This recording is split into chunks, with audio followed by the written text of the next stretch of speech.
Come on, serious suggestions, please. I'm not trying to write a thriller here. It's supposed to be an essay, you understand? An essay! That means facts and logic. Well, if it's facts and logic you're after, you shot yourself in the foot with your choice of research topic, didn't you? The Tatarasuna mystery. When so much remains unexplained, there's little to be objective about. Unless, of course, you restrict yourself to textual criticism. Yeah, well, this is my teacher's area of research. I can't change that. But it's fascinating enough without having to sensationalize it, don't you think? The strange location, the missing details, a mysterious person.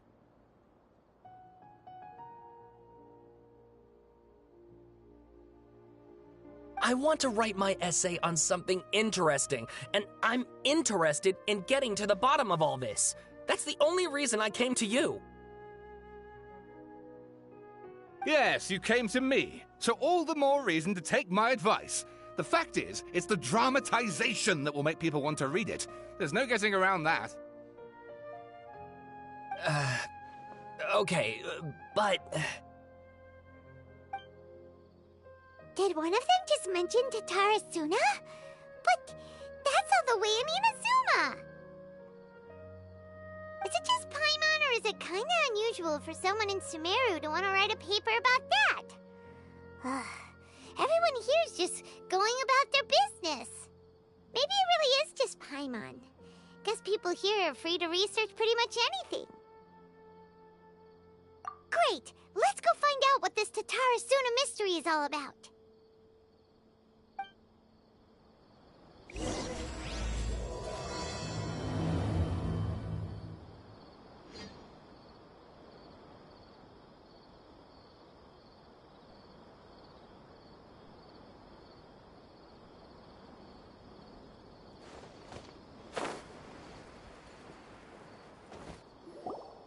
Alright, I guess I'll go with my textual criticism and your editorial direction for the first draft.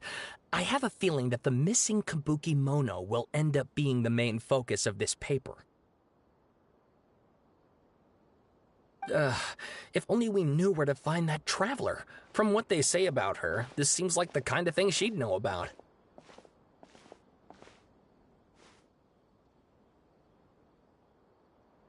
Oh, you're the traveler, you say? Hey, what's with that face? Don't believe us? No, of course I believe you. Actually, I first heard about your great exploits when I was still in Inazuma. This is my first time coming face to face with you and your mysterious silver-haired companion. I couldn't believe my luck, and out of force of habit, I started, examining the evidence. Sorry. Oh, Sawada, for the love of...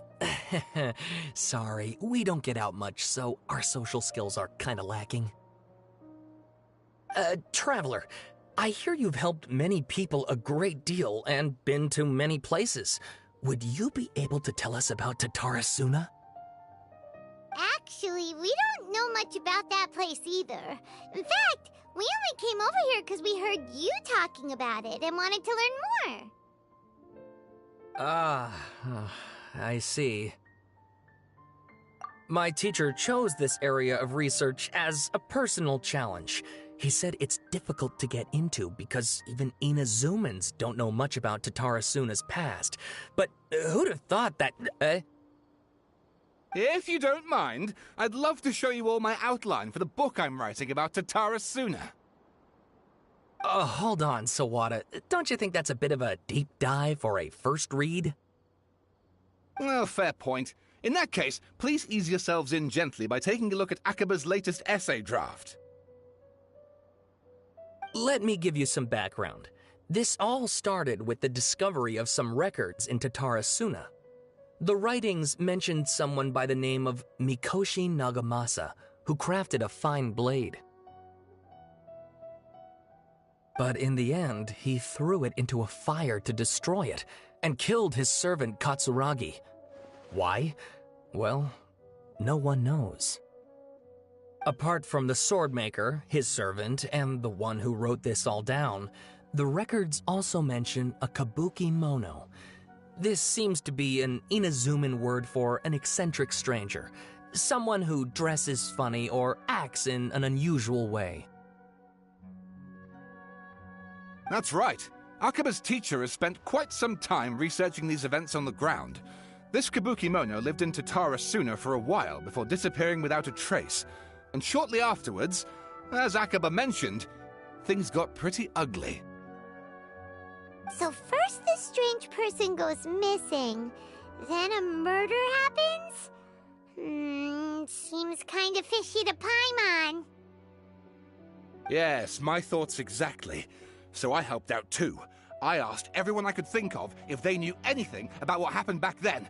And wow! Did I get lucky! Stop shouting! This part's important. I just wanted to make it stand out. It just so happens that a friend of mine works at the government records office. He looked into it for me, and I can now confirm that all the aforementioned individuals did, in fact, live in Inazuma over 400 years ago. Even back then, Tatarasuna was already at the center of Inazuma's smelting industry. The man in charge was a government official named Niwa. Curiously enough, it seems like he went missing too. Wait, so there are 2 missing people in this story now? That's right! What's more, Niwa is a name with a lot of history to it. Have you ever heard of the great swordsmith clans of Inazuma? Oh, the swordsmiths? Yeah, like Ishin art and so on? Wow, yes. You really know your stuff. That makes things easier. So basically, this Niwa was a distant relative of the Kaidahara clan, the last practitioners of Ishin art.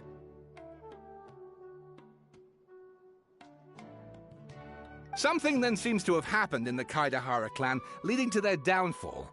I don't know the details, but taken in light of everything else going on around that time, it makes you wonder whether it's all connected somehow. The Kaidahara clan? Sawada, you left out the biggest detail of all. Oh, yes, of course. How could I forget? Brace your minds, ladies and gents, for they are about to be blown. Or maybe you won't believe your ears. I wouldn't blame you, of course, because in all my years as a writer, this is by far the most. Get to the point, for Pete's sake. According to information acquired by Akaba's teacher, the kabuki mono was not a human, but a puppet. A puppet?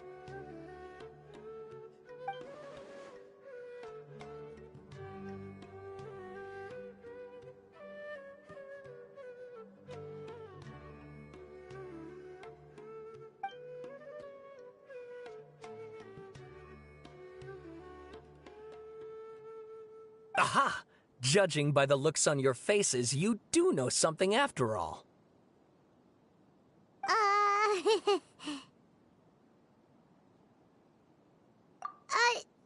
No, Paimon just meant, how creepy.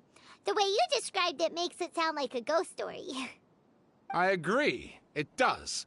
But considering that non-human races in Inazuma are by no means uncommon, spooky events are to be expected. And that's exactly what my book is about. Please, take a look.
Oh, and please read my essay draft as well.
Sawada was encouraging me to follow his more creative approach, but I think essays should be grounded in facts. I don't think explaining everything away with mysterious forces will cut it. Oh, how about if I plug the holes in Sawada's narrative with political intrigue? Like, I could put a turf war between rival factions at the center of the whole series of events. Wait, you're allowed to just make stuff up? Pretty sure you've gone from essay to guessay there. Akaba, look. Your teacher has researched this extensively. I've reached out to everyone I could think of. Whatever information we have now is all that there is to know. This is as much detail as you're ever going to get. Besides, if there really was a political power struggle going on at anything like the level you seem to be suggesting, what hope would we ever have of finding out the truth? Good point. Okay, back to the drawing board, I guess. Give me some time. I need to find a new angle on this. We have some other stuff to do, so we'll have to say goodbye for now. Good luck with your essay! All right, thank you. If you find out any more info about all this, please do let me know. Thanks so much.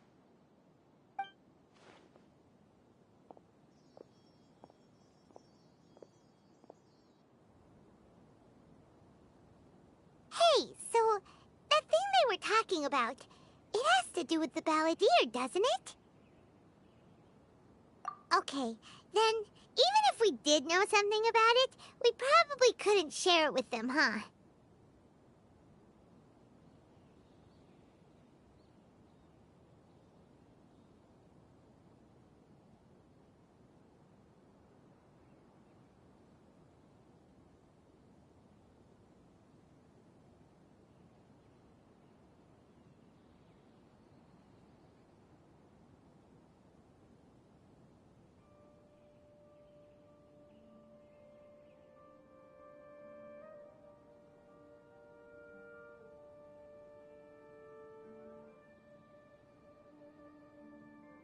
After all, we kicked his butt and got him locked up. Information about people like that is usually super confidential, isn't it?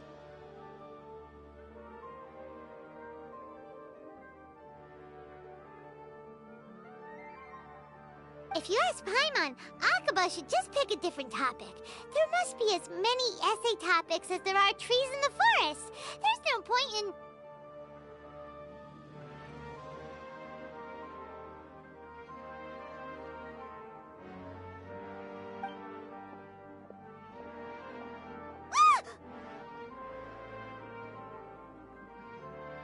Hey, did you see that?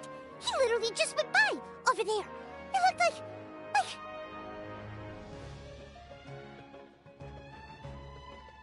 The Balladeer! No, it can't have been. He got locked up. Oh, quick, let's catch up and see.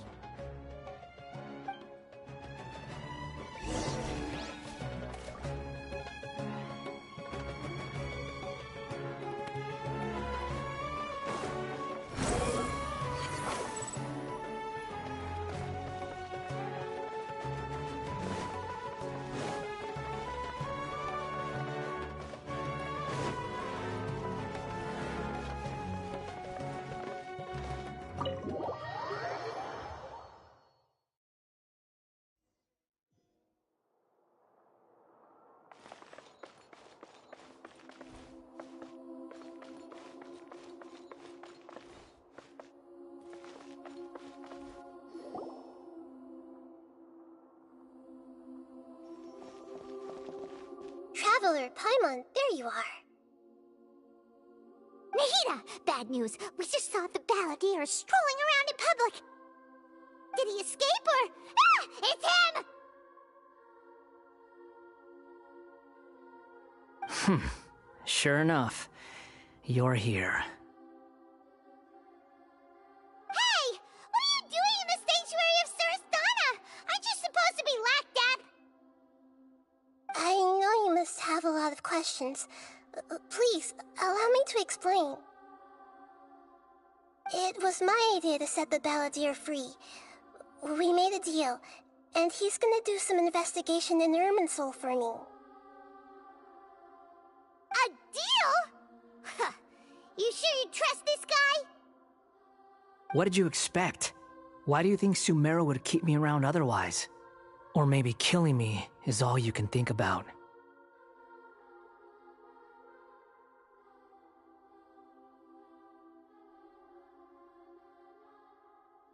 But if that's the case, why haven't you done it already?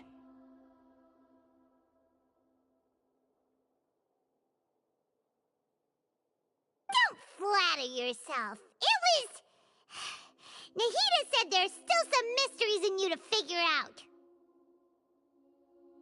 Ah, so if it were up to you, you'd finish the job? Guess I had you all wrong. There I was thinking you were just getting cold feet. Well, that escalated quickly. Not a good start. Could I ask you all to please calm down? But Paimon's worried about you, Nahida. Don't let him trick you. It's not every day you see people questioning the God of Wisdom's judgment. Just when you think you've seen it all. Don't you dare try to drive a wedge between us!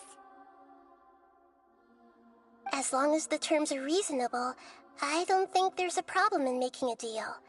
Even with the Balladeer. Well, I for one have no reason to doubt you, considering you even struck a deal with the doctor.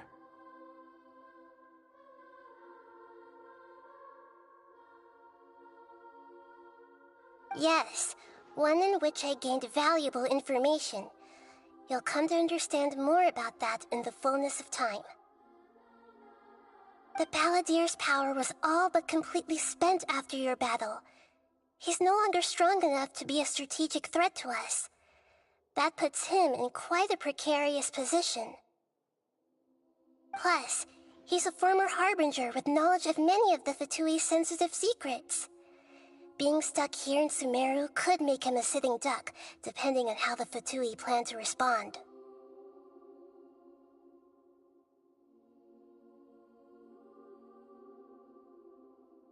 Wait a second. Farmer? You mean he's not a Harbinger anymore? I take no pleasure in saying this, but it seems as if the doctor had no intention of welcoming back a loser, so...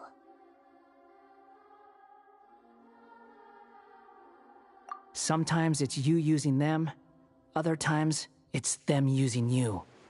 Most human relationships are this way. Certainly all the stable ones are. That's how it was between me and the Fatui, and also between each of the Harbingers.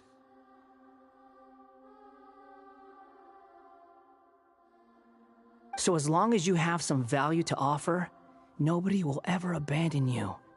But after recent events, even I have to admit that I'm not worth quite what I used to be.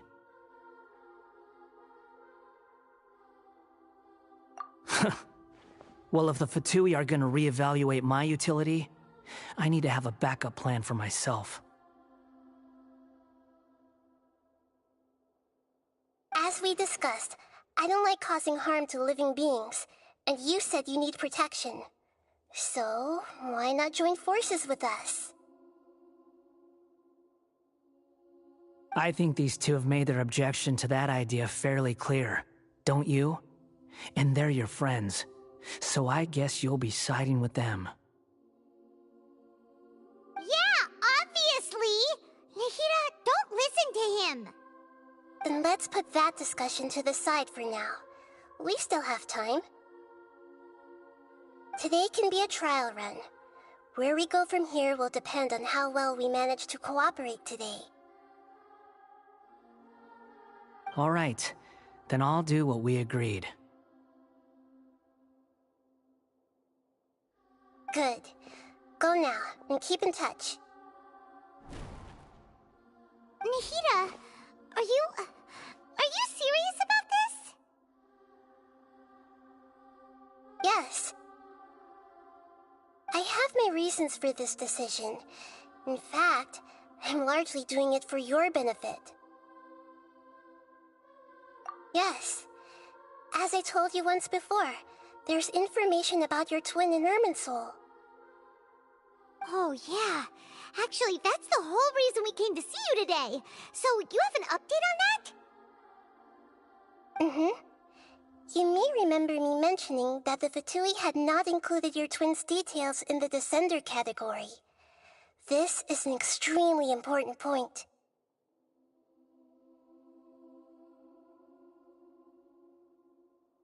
It's possible that the Fatui have other information that even I don't know about.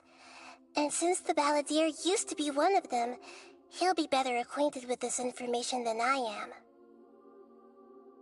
He was granted the power to connect with Irminsul when he almost became the god of a new era. Even though he no longer has the Gnosis, some traces of its power remain in him. He can still connect. The amount of information in Irminsul is vast beyond description. Sifting through all of it without knowing what to look for would take too long, even for me.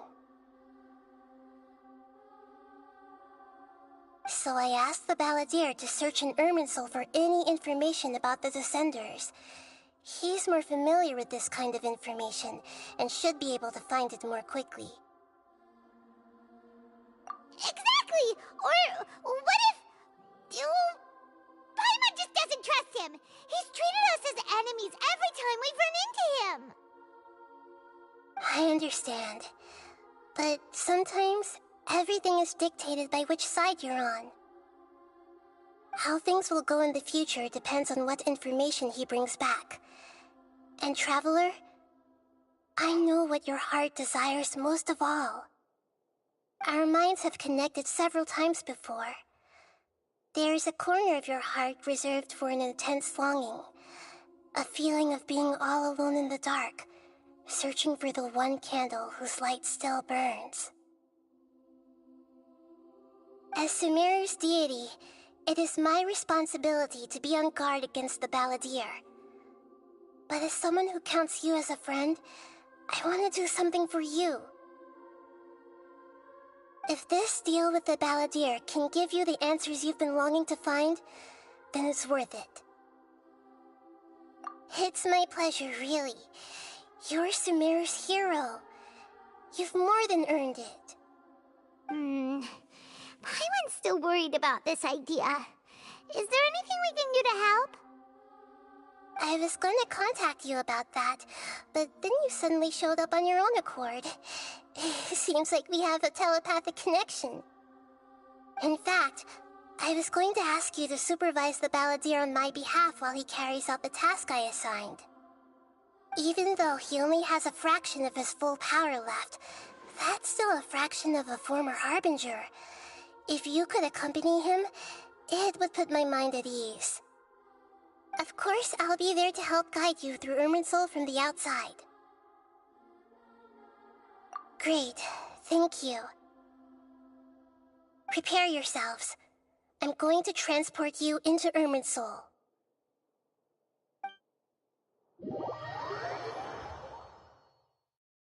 Wow, it looks pretty different here compared to last time. The colors are gentler. Guess that must be because Sumeru's at peace now.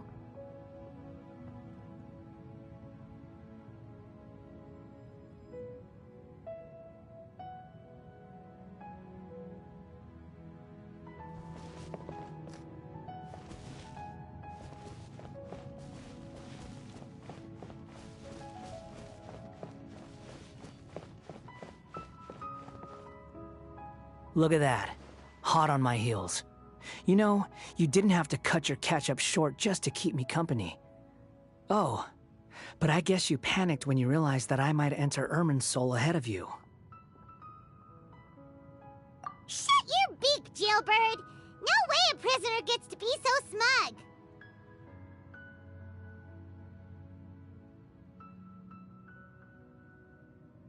I understand that prisoners have to put up with harassment from the guards, but right now, I'm on temporary release, so maybe you should think about backing off a little. Sounds like a successful rendezvous. I need to be quite clear about something. In a few moments, you'll be entering into the innermost region of Irminsul. It is an environment like no other, and the most important place in all of Sumero. Unlike anywhere else, Irminsul's inner region consists exclusively of torrents of information.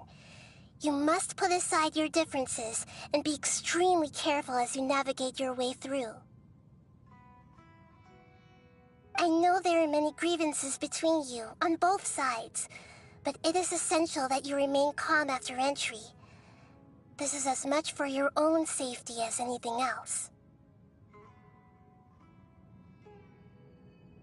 Fine, let's call it truce, but only until this mission's over. Let's cut each other a little slack, shall we? We are going to be traveling together after all. Per my agreement with Lesser Lord Kusanali, I'll be at the front. It's my job to lead the way and get rid of any obstacles in our path. All you have to do is keep your pretty eyes open and try not to fall behind. You sure are confident. Paimon will give you that. You make it sound like you're even more experienced at adventuring than us. If there are no further objections, I suggest we get going. Or did you need some time to mentally prepare yourselves? Ew! Ugh, the snark on this guy. It's unbearable.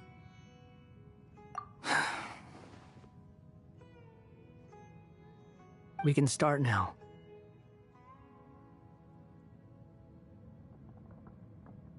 Irminsul access granted. Initiating connection procedure.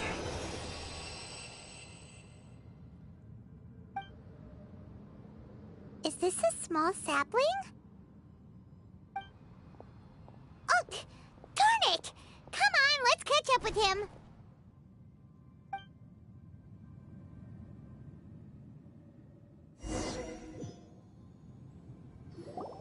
Wow! So this is the inside of Irminsul. Ooh! Paimon's never seen anything like this. And it feels like a sacred place.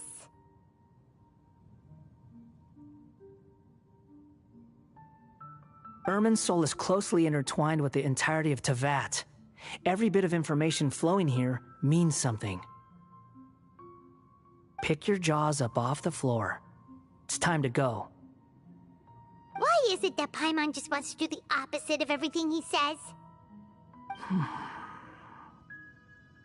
Lesser Lord Kusanali, we will now proceed to the heart of Irminsul. Can you still sense where the heart of Irminsul is? Yes. Permission to begin searching for information there? Permission granted. Go ahead. Let's go. Stay close. Don't go running off. Hey, so... say we did go running off in here. What would happen? What are you smirking at? I was just imagining the look on your travel companion's face if you went and got lost. Anything's possible in here. You can't rule anything out. So if you want to stay safe, your best option is to stick close to me.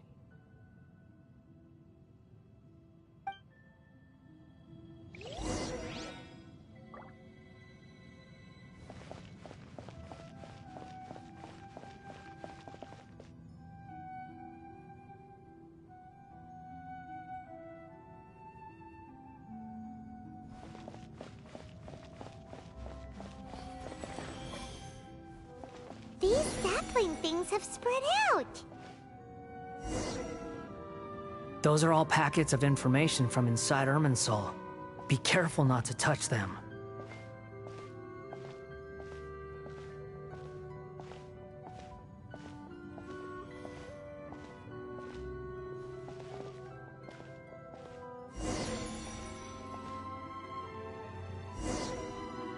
It looks the same in every direction.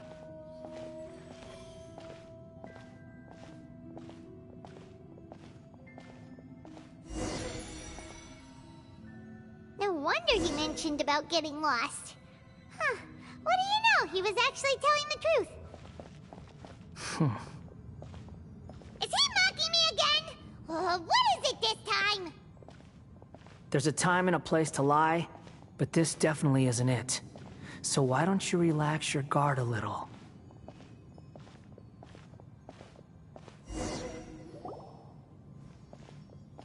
We're here. What a huge tree!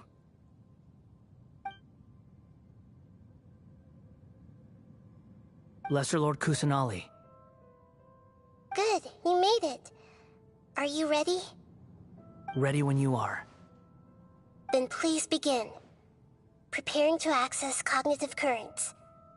Establishing waypoint. The Balladier's actually doing what Nahida tells him. Guess he must want to stay alive.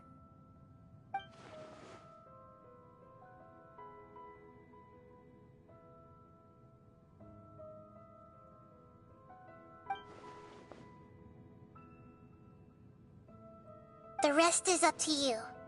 If you discover anything at all, make sure to share it with us. Will do.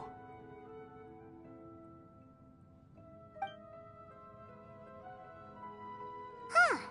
For once, We're the ones with nothing to do. Traveler, Paimon, would you like to talk? Yes, I've also invited Paimon to join. Huh? What the? We can talk to each other inside our heads?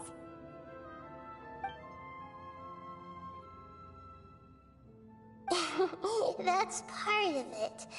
Plus, we're all friends. There's nothing wrong with us talking like this once in a while. Paimon's never tried this before. This is great! So, Paimon's been wanting to ask you something. Don't you think the Balladier's a bit of a walking contradiction? He's always talking back, but he seems to listen to what you say.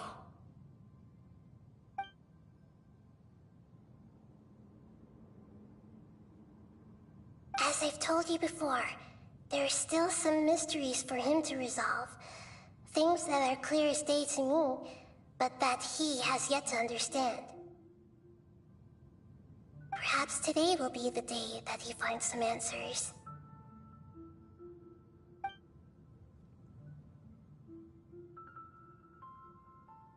Well done. Smart and attentive as always.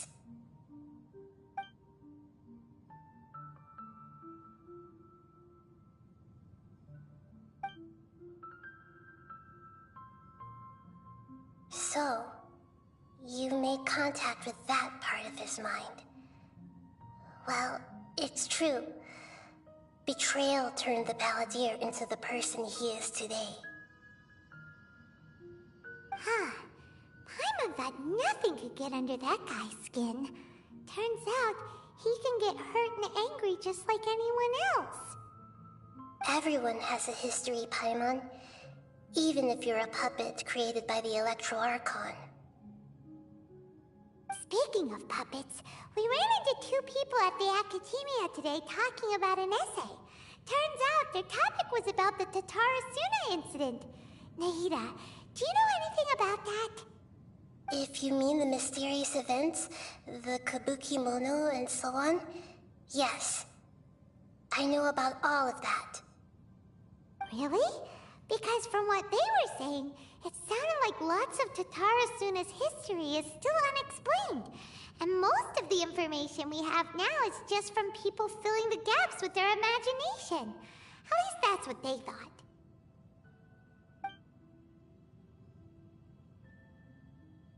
Oh?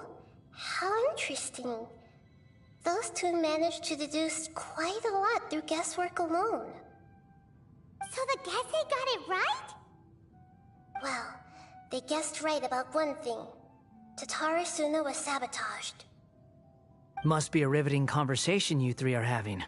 Funny how all the good ones happen when I'm not involved.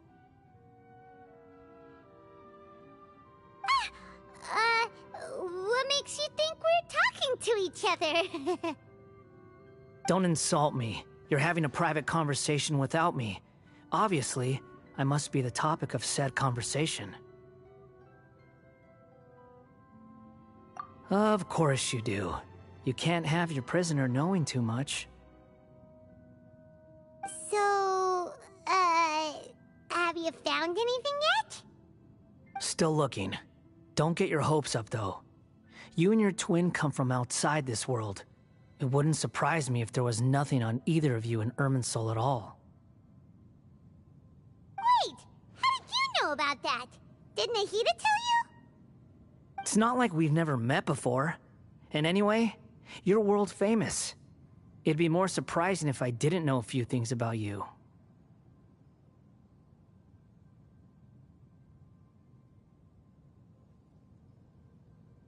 Right now, we have to keep the peace. I'm not interested in creating more misery for myself, and making cordial conversation is something I can manage.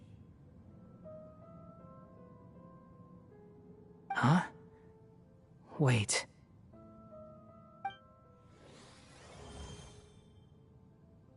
This light. It looks similar to those saplings. What could it be? Anonymous data. Hey, don't you forget the agreement! You have to share it with us! Shh. Just wait. Mr. Niwa, are you certain this is worth the risk? We are talking about Tatara Suna's furnace, after all. It may not pay to act rashly. There's no one else who can enter the furnace. It has to be me. Is that so? Well, since you insist. It's...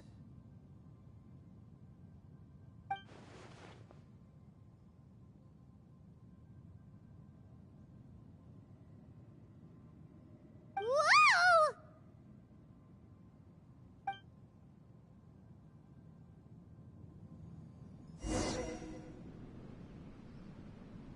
I have been in Tatara Suna for some time now.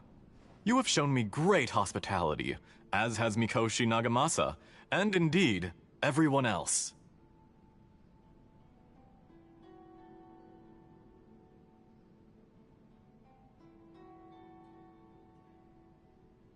Under your leadership, Tatara Suna is a warm, welcoming place, like a giant village.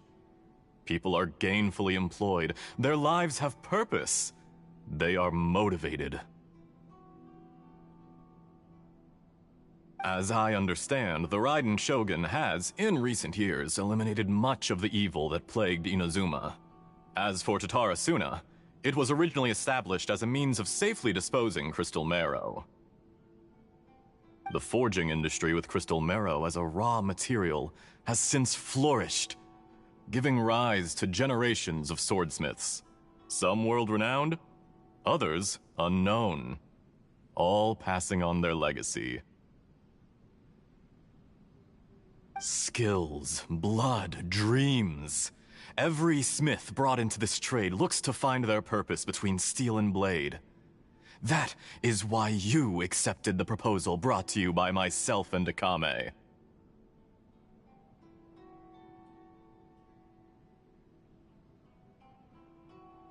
Yes, well, were it not for you coming to Inazuma and happening to make Akame's acquaintance, the two of you never would have joined forces. And he would be the first to admit that there's no way he could have revolutionized our forging process like this on his own. At least not on the same timescale.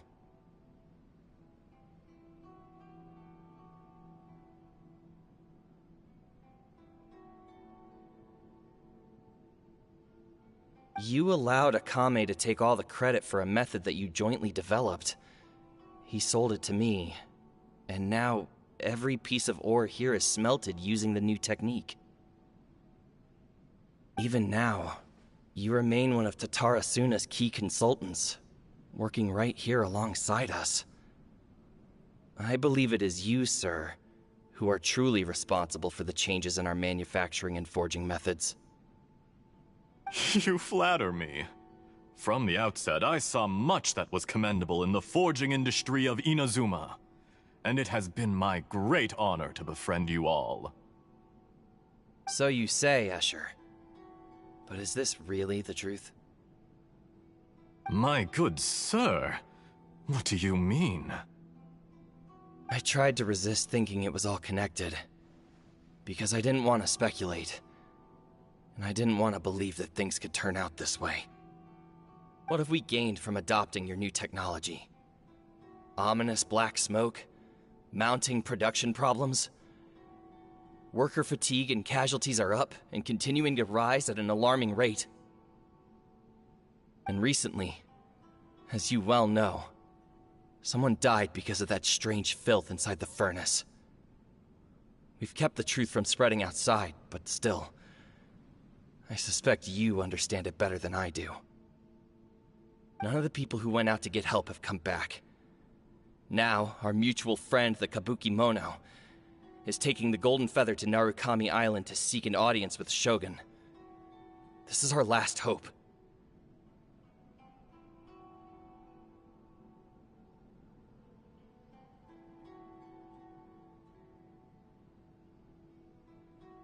But that doesn't faze you, does it, Escher? Nothing does. Otherwise, why would you still be standing there with that smile on your face? I'm just surprised that you finally chose to be so sincere. I'm sure you've been harboring these suspicions for quite some time. Mikoshi Nagamasa may have noticed that there was one common denominator among all these events. Namely you, Escher. But Mr. Mikoshi is more cautious than I. He does things by the book. After all, Nagamasa is the adopted son of Mikoshi Torichio, the yokai struck down by the Shogun's own hand. If he truly seeks to redeem his family's honor, an abundance of caution is well advised. You're well informed on the subtleties of his situation for a mechanic all the way from Fontaine. Are you sure you're not a little overqualified?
Why, Mr. Niwa, are you suggesting I find a job as a diplomat?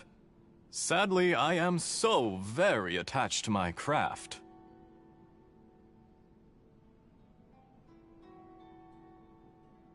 Enough, Escher. I'm here because an evil force is raging inside the furnace. And someone needs to take your new device inside the high-risk zone so we can absorb it and put an end to the problem.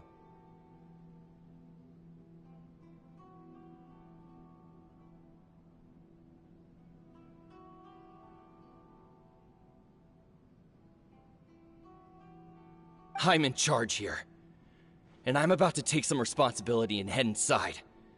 Probably to my death. But what about you? What are you still doing here? Judging from the look in your eyes, you don't seem to trust me. Drop the act! We're past that now. Whoever you are, it looks like your plan to destroy Tatarasuna has worked. I just want to know what you're still doing here. What's left? Don't you have all your answers by now? Honestly, I'm just waiting for the right moment.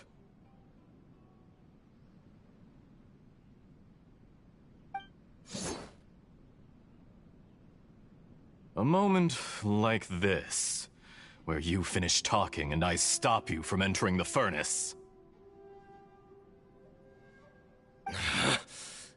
You...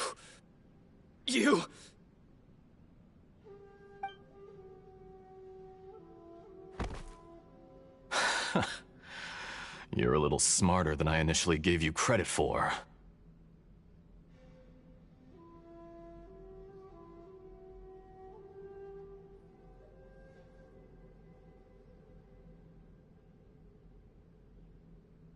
I thought I'd disguised myself exceptionally well. At least for the first few days. But to my surprise, you had your people look into my background right from the start. It's a long journey from Inazuma to Fontaine, but that didn't stop them. Eventually, they managed to confirm that Escher was an alias, and that I was not from Fontaine at all. And yet, despite all of that, you still fail to realize my true identity, and what I seek in Tatarasuna. Did you really think you would be able to see through my plan? If you kill me, there's no one who can get inside the furnace. So you're really going to destroy this place? Is that it? Oh, but you're quite wrong. There is one other person. Some may not see him as a person, but you told him yourself. You're not a puppet. You're a human. You're just missing a heart.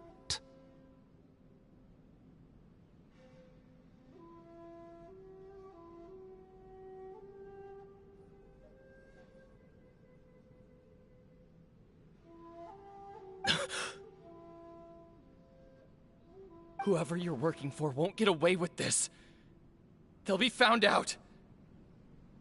But this makes no sense. What are you really trying to accomplish by all this? Why go to all this trouble?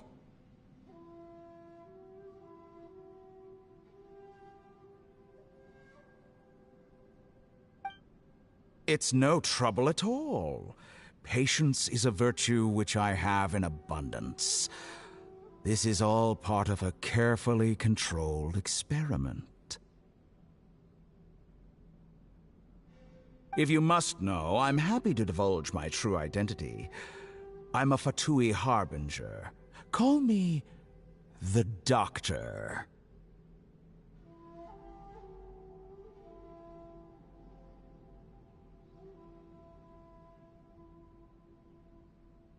The Fatui?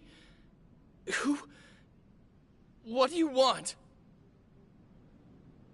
Just to create a minor inconvenience for your nation. That's it? That's why you gave us your cursed technology? Just to let loose the evil energy from the crystal marrow?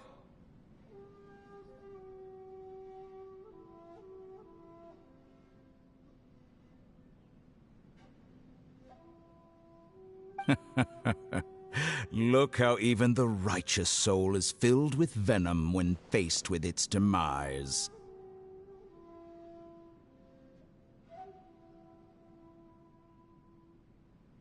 My device functions precisely as you say. It is the only chance you have of preventing a catastrophe and keeping the truth from the outside world. However, I did not make it with you in mind. It is easier for a person to be possessed by evil spirits when they are filled with hate. So give in to your fury. I want to see what happens when a malevolent heart is placed into an unsuspecting puppet. Make no mistake, even without you, that pure, innocent puppet would only end up being used by someone else instead. What other reason would a human have for befriending one who is not of our kind?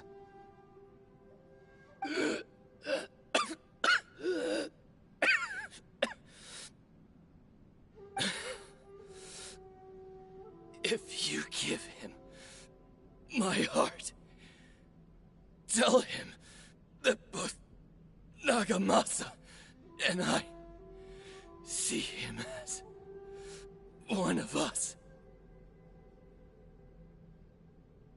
He has nothing to prove to anyone. Because not everyone just wants to use other people. The only ones who think like that are People like you. What a beautiful way to see the world.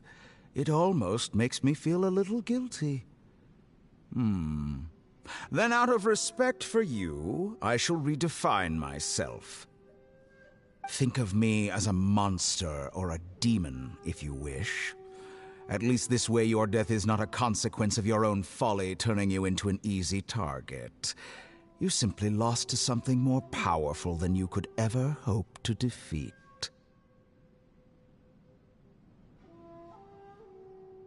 I say, Mr. Niwa, let's see what happens. Will your puppet friend become a human? No, that will prove quite impossible. Mr. Niwa? Already dead. What a pity.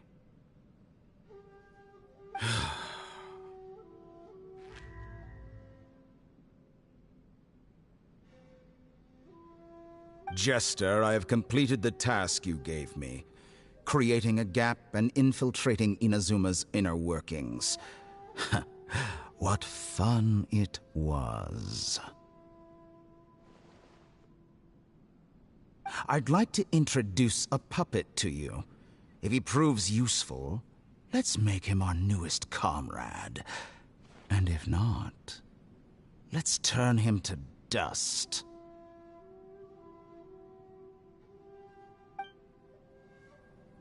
Hey,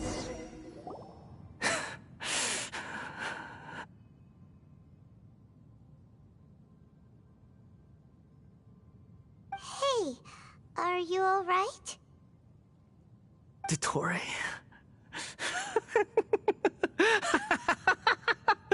Dottore!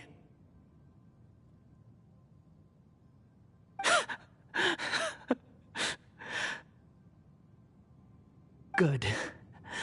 Good. Was that the doctor? Did he turn into a mechanic from Fontaine? But why did we see things from his perspective? When I touched the doctor to confirm whether he'd eliminated all his segments, I read this memory in his mind. You have to admit, it must be the truth. Maybe so, but it means nothing. Does it? But this memory shows that Niwa didn't betray you. He never meant for you to be the one to take the device into the furnace. You know very well what that means, even more so than I.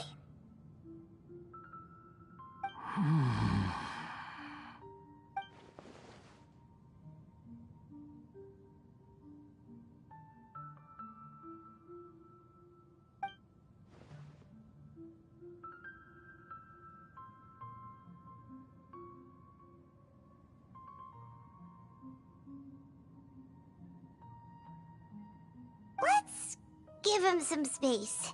He looks really mad. Paimon doesn't want to be anywhere near him right now. We need to give him some time to process his emotions. Paimon's still confused about the Tatarasuna incident. So, the doctor was behind it, but why has that gotten him so worked up? Nobody has ever deceived you like that, Paimon. It's natural that you find it difficult to understand. Perhaps he needed to learn this someday. So now you have the complete picture. Katsuragi took the Kabukimono to live with the people of Tatarasuna. Later, the doctor showed up, disguised as a mechanic from Fontaine. And that's when the trouble began. It was all a horrific experiment planned by the doctor. Everything he did was just to plant seeds of disaster in Inazuma that would bear fruit in the future. Of all the unwitting participants in the doctor's experiment, the balladeer became the main test subject. After the events you just saw in that memory, the doctor put Niwa's heart into the device and handed it to the balladeer. Then, he instructed him to enter the furnace and absorb all the filth caused by the smelting process. The load was far beyond what he expected, but the balladeer survived. He left the furnace in sheer exhaustion and said to the mechanic, "This device seems to have protected me. What's in it?" The mechanic answered, "Niwa fled this place for fear of punishment, but he left you a gift. He said it's the one thing that you've been looking for." He took it straight from the chest of one of his innocent servants.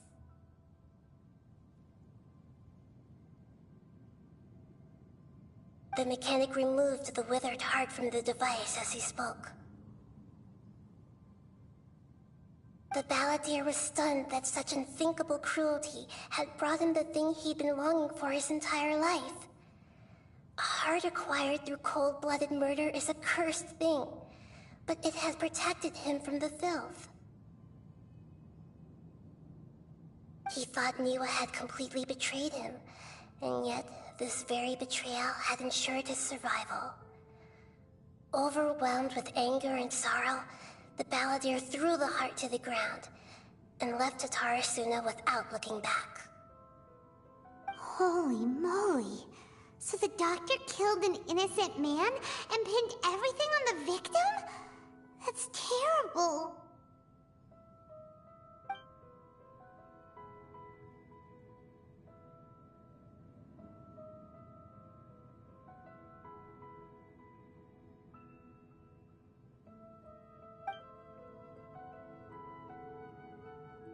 Yes. Only if he understands this can he choose a new path forward.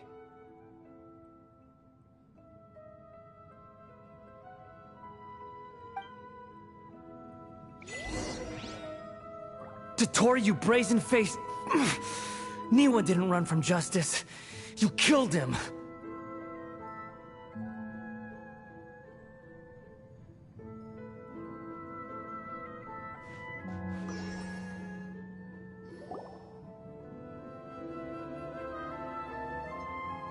Shall we see how he's doing? Hey, you alright?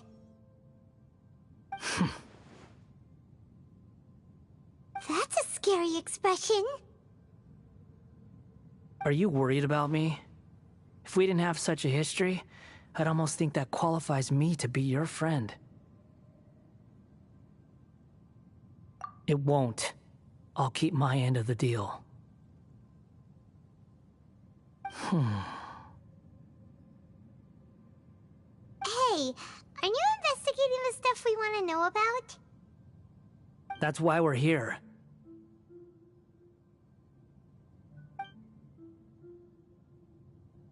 But unfortunately, there's no information about the Descenders in Irminsul. Even if you can't find anything, that seems to confirm it. Irminsul does not keep records on the Descenders. Anyone who comes from beyond this world is not counted as part of Tevat.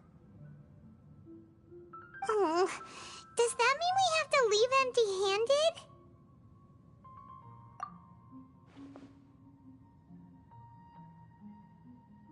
Don't thank me just yet. You look really upset. Well, since Irminsul was a dead end, I guess I can share some other info that might interest you. Huh? About what? The reason why there are records about your brother in Irminsul. It might have something to do with Conria. Apparently, Conria was his first destination when he arrived in this world.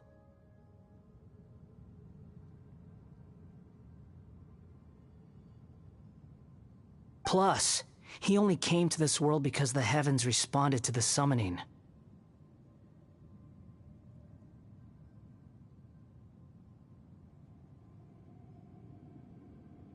The heavens responded? The Jester told me this himself. You can take his word on this. He was a royal mage in Conria, and lived with your brother for a time.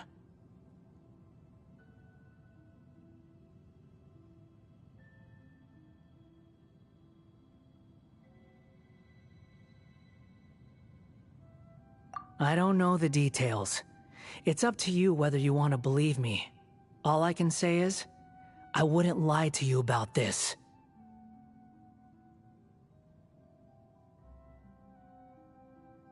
Did you get all that, Lesser Lord Kusanali? Yes. Astonishing news. Does this info count towards my mission? It wasn't from Irminsul, but was it valuable?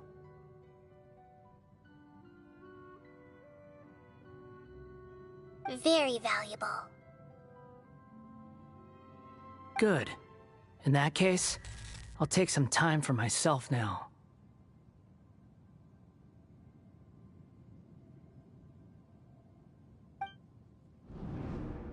Huh?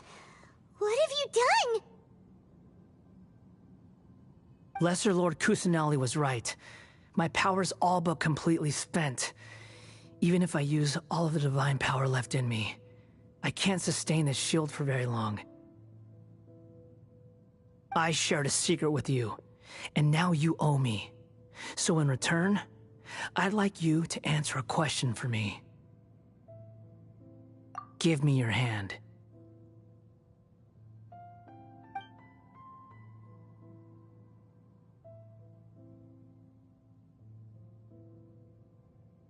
Can you hear my voice inside your head?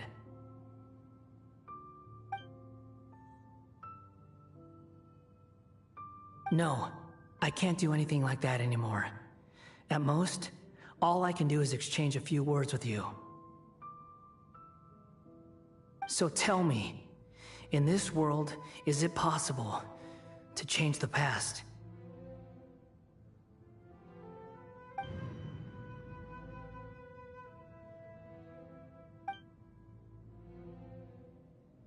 Done.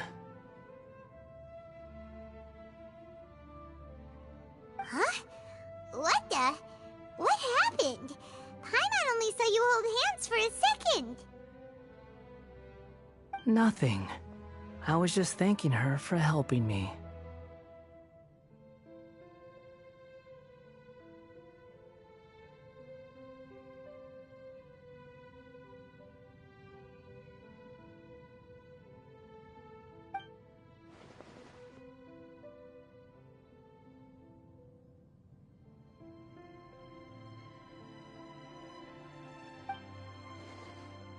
So long. I suggest you get yourselves out of here quickly.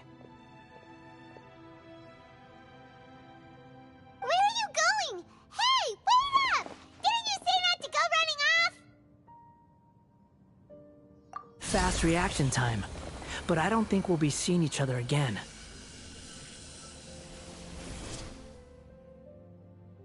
From this day forth, the names Balladeer and Kabukimono will cease to exist.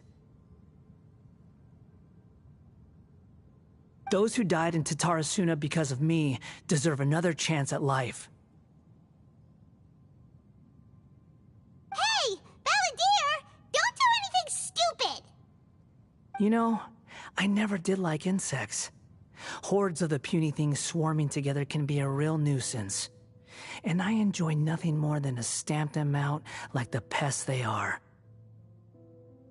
But if a colony of harmless ants isn't threatening anyone, I guess they deserve to be left alone. Luckily, everything can be set right. It's time to solve this once and for all.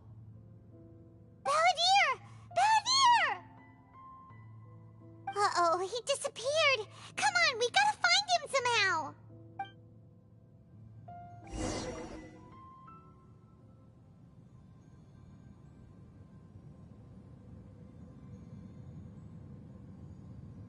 Oh no, he's really gone!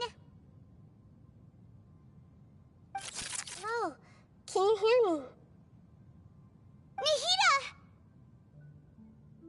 Traveler, Paimon, Balladeer, what happened just now?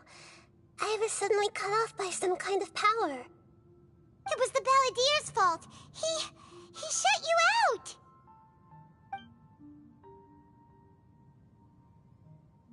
I didn't think he'd be capable of something like that with so little power left.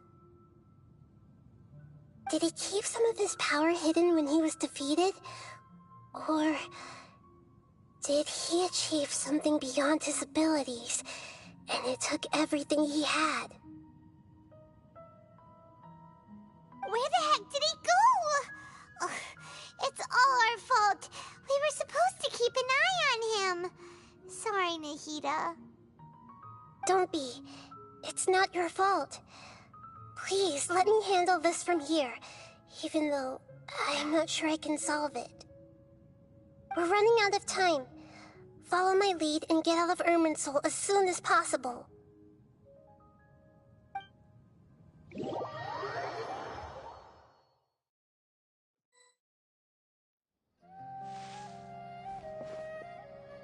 We're out! And we're at, an inn or something? This is an emergency. I'll have to ask you to stay here for now. Everything's arranged, and nobody will disturb you. I'm sorry, but this isn't something I need your help with. Leave this one to me. An emergency? How bad is it? Nahida, will you be okay? Don't worry. If my assessment is correct, though there may be some minor disturbances, it won't lead to a disaster. Please rest and recover your strength here until I say it's safe. Her voice has gone. Paimon can't shake the feeling that something really big has happened. What do you think the Balladeer meant? And why did he suddenly grab onto you before?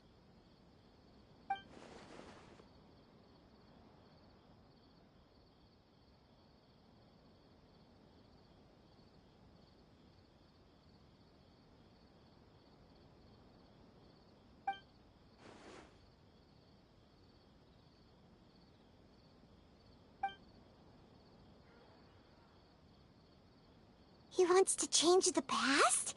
But surely that's impossible! Right! You can't just rewrite history! All that stuff happened already in real life! It's like, imagine Paimon drank all the water in this inn. Even if no one was there to see it, Paimon would sure as heck remember drinking it! So, why does Paimon still have a bad feeling about this? Paimon can't help but feel scared about what he might do. Oh, Paimon's so confused. Huh? Ah! Sorry, Paimon accidentally... It's the Balladeer's fault for causing Paimon all this mental stress.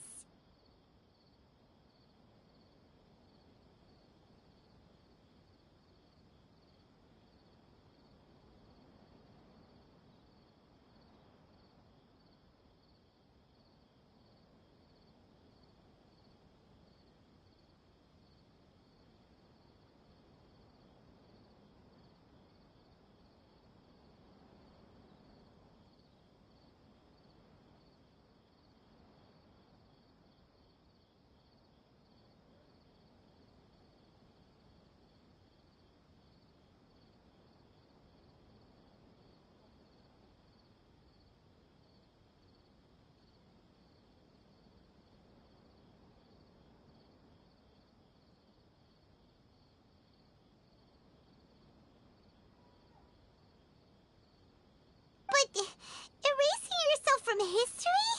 It's unthinkable! Is that really possible in Irminsul?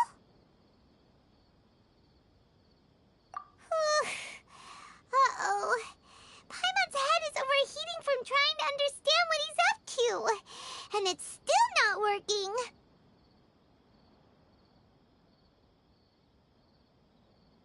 Ugh!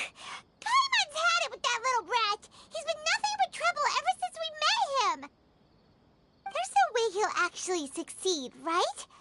Otherwise, won't everyone who's connected to him be affected too?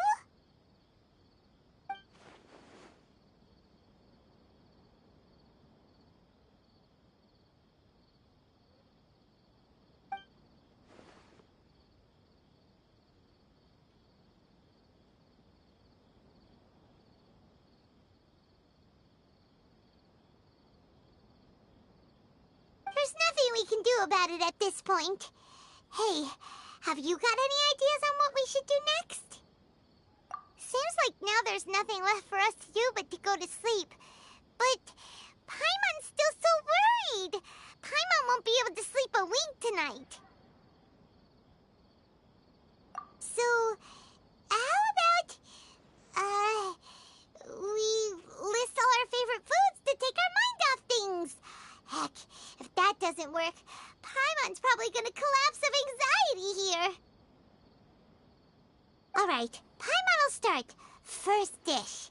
Munstack grilled fish. Oh, and chicken mushroom skewers. Tea break pancakes. Cream stew. Sauteed matsutake. And Dragon chili chicken. Almond tofu. Satisfying salad.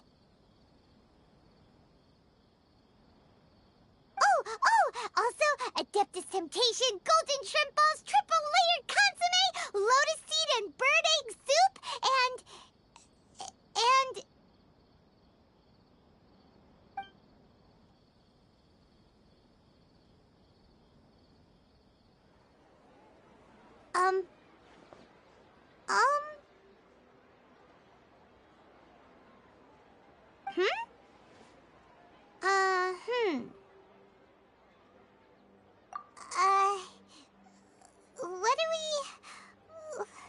What was Paimon supposed to be doing just now? Paimon was, talking? Huh. Paimon suddenly can't remember what she was talking about. What was it again? The balladeer? Is that a food too? Huh. Weird name, though.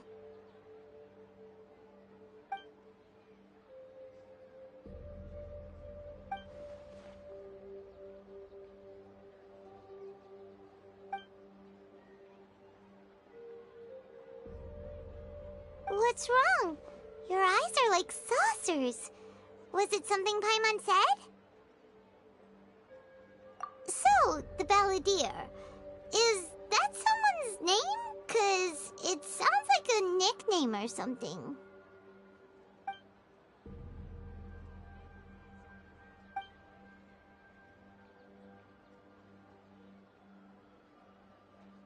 Okay, sure. Where are we going?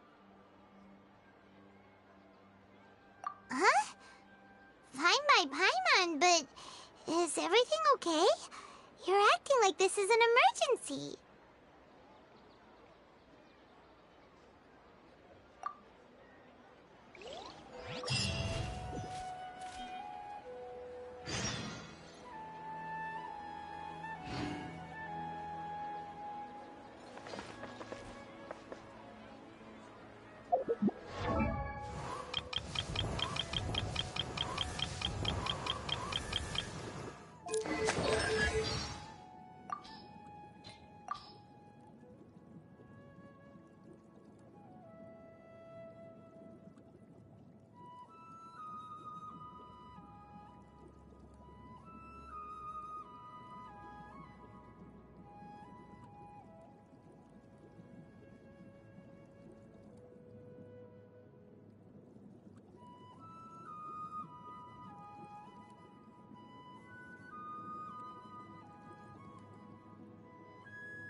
It's been a while. Of course. Go ahead. Oh. Now there's a question I wasn't expecting. Very well. I'll tell you what I know once more. The once renowned Raiden Gokuden, comprised of 5 branches. Amenoma, Futsu, Ishin, Hyakume, and Senju. The art of forging practiced by these 5 clans was first taught to them personally by the almighty Shogun. Over time, the 5 branches diverged from one another as generations of bladesmiths honed and perfected their craft until they became 5 distinct traditions. Most of the great swordsmith clans of old have since fallen into decline, and for a long time, only the Amenoma branch kept its art alive. But fortunately, Kaedehara Kazuha recently returned to Inazuma and took up the mantle of the Ishin art. Now, 2 clans remain of the original Gokuden 5. If my memory serves me right, you yourself were present when he forged the Ishin blade.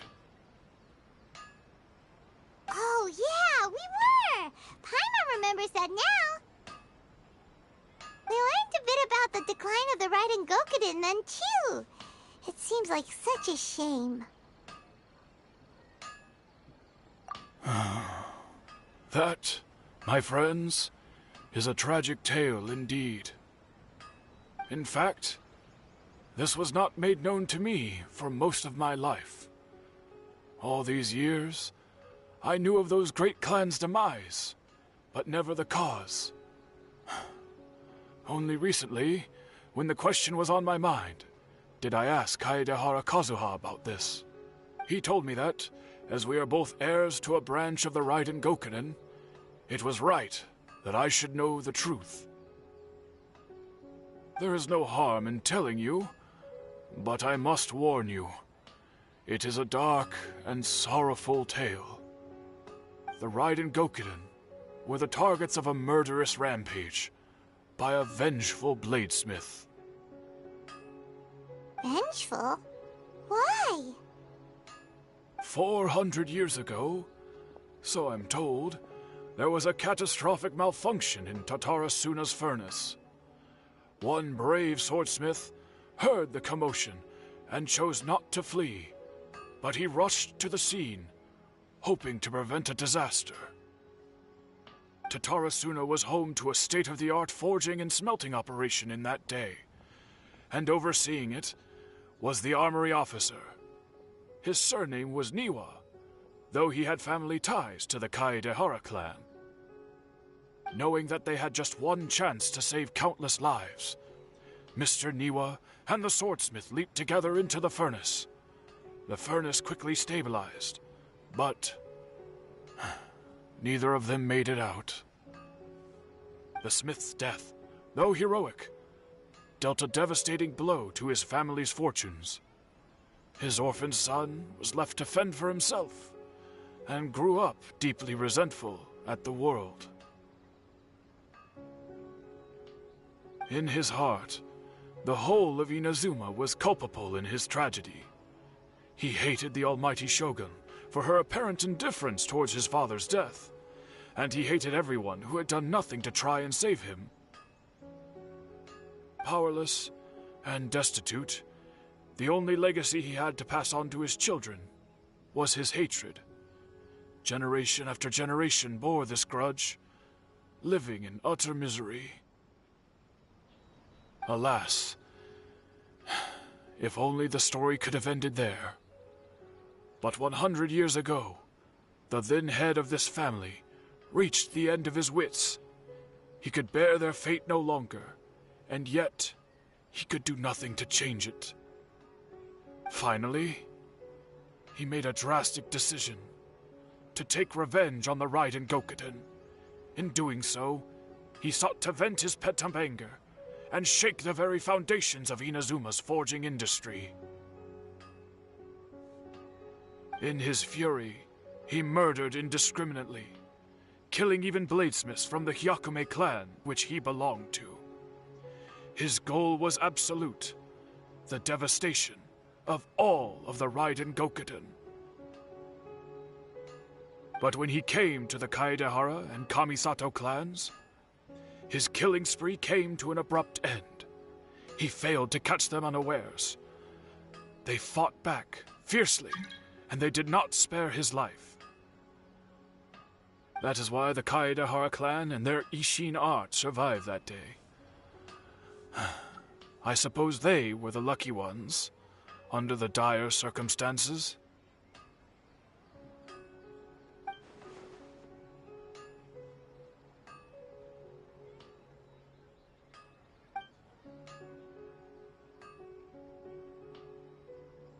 Was there anything else you wanted to ask? Kazuha? Why, yes. Just yesterday, in fact. We spoke for a while over some tea. He seemed well.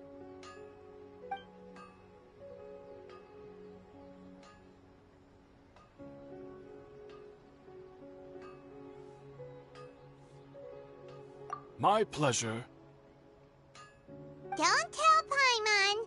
There are other places you want to visit too, right? Your expression says it all. You can't hide anything from Paimon. On to the next stop. Lead the way, traveler. Paimon will be right behind you.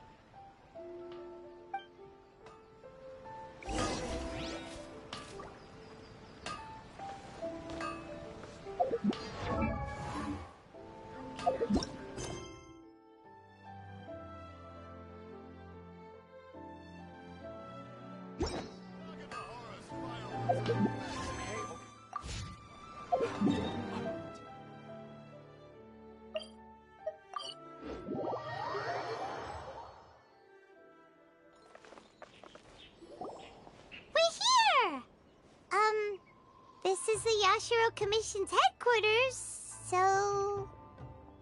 Traveler, it's been a while. If you're looking for the Commissioner and Miss Kamisato, I'm afraid your timing is unfortunate. They're not here right now. Are they out on business? The Commissioner is out on business, and Miss Kamisato is standing in for some meetings in the Commissioner's place. If it's urgent, you're welcome to wait inside until they get back. What do you think? Shall we go in?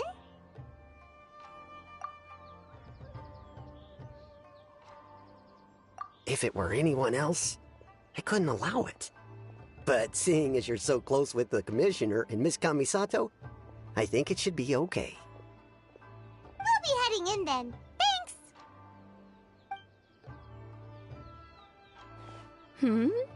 Hello, dears.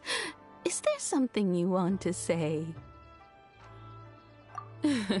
Of course, traveler. Yes, I know who you are. Miss Kamisato has told me about you. What would you like to know? Oh, they're both very well indeed. Lately, Miss Kamisato has been rather busy attending all kinds of meetings and occasionally paying visits to some local organizations on the Commissioner's behalf. As for the Commissioner himself, well, you know, busy as ever. That much hasn't changed. Although, he does seem to be in a rather good mood these days. So pretty much business as usual in the Yashiro Commission, huh? Very much so.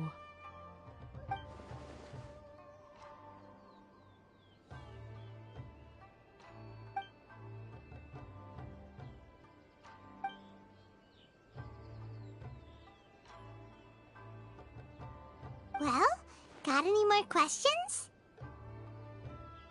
You're very welcome.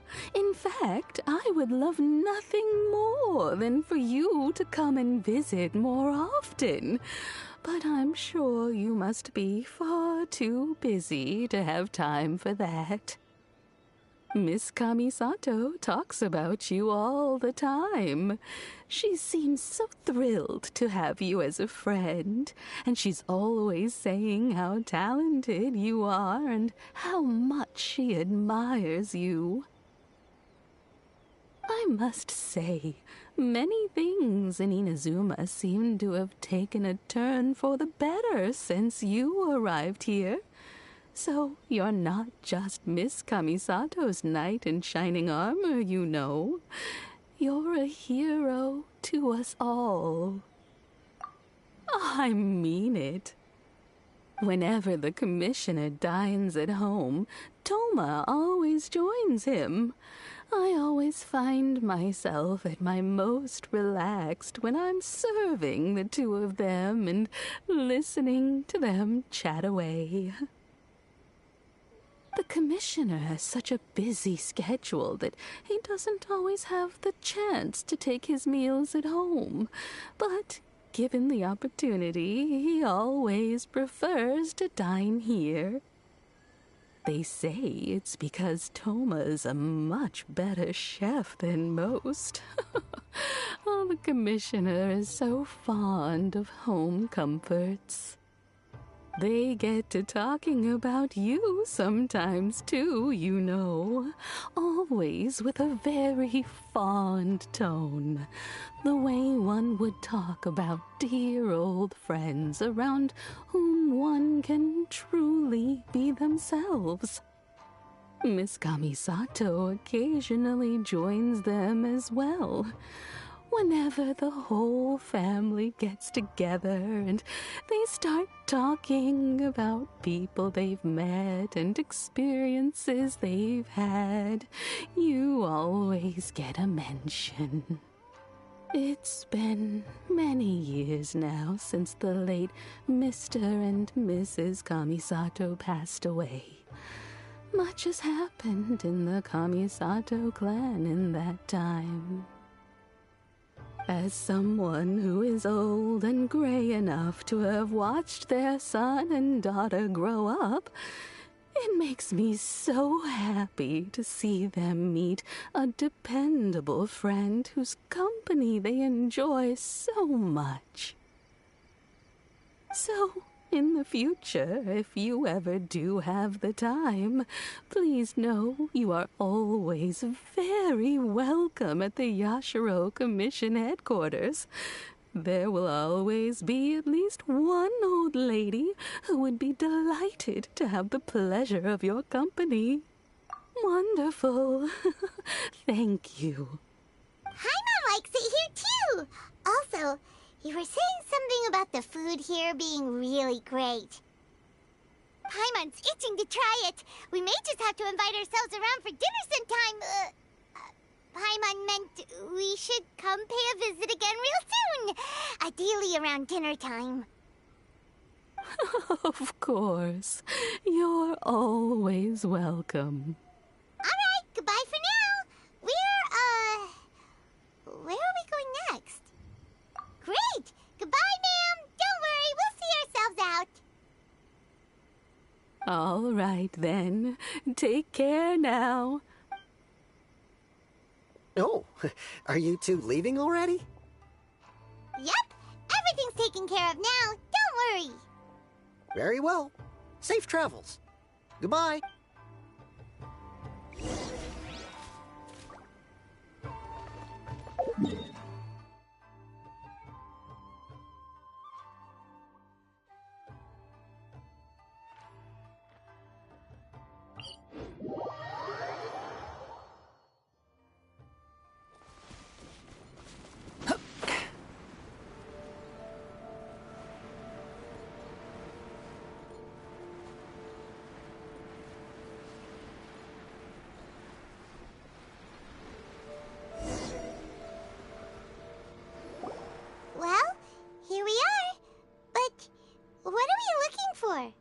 Something or someone? Do my eyes deceive me, or is that the Traveler and Paimon? Xavier, what are you doing here? I was in the general area, and now I'm in this specific area. There, that's me. So what about you two? We have some questions and thought you might be able to help.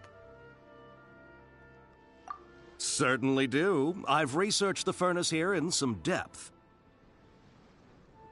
If there's anything you want to know, just ask away.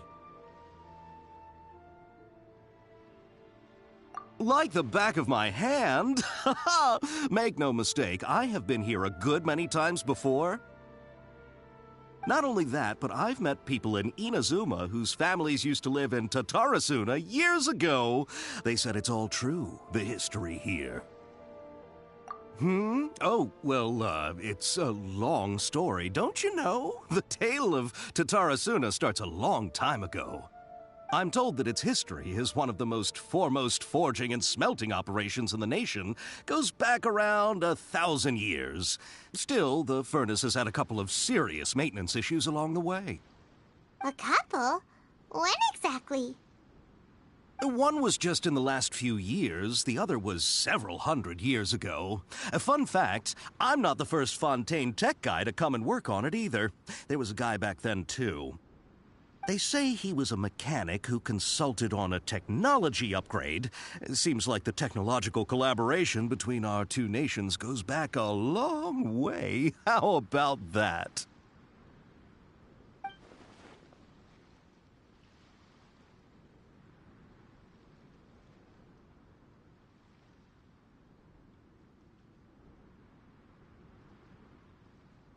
Hey, weren't you gonna ask Xavier something about Tatarasuna?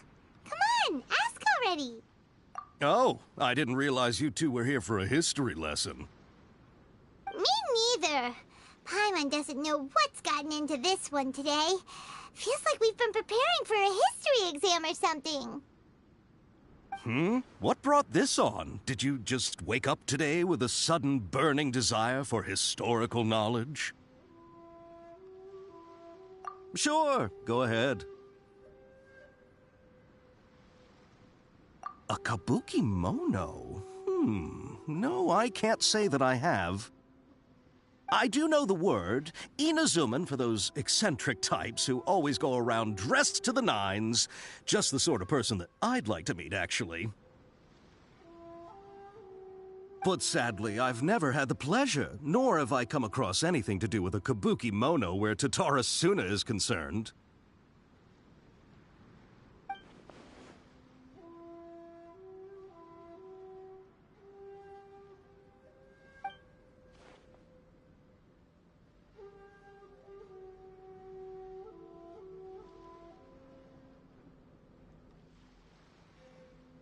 Of course! Don't mention it. Oh, we're leaving? Okay, bye, Xavier. Oh, you're most welcome. More than happy to help. Farewell.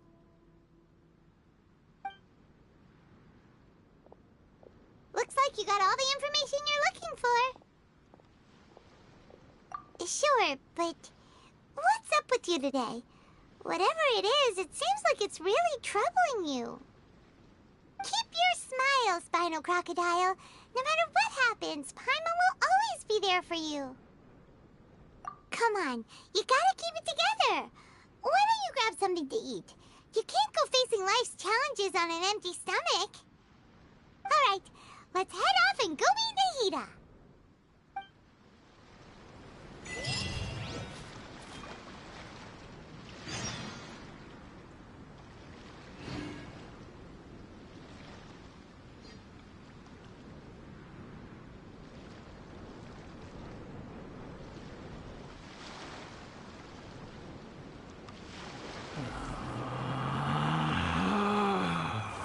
Relax.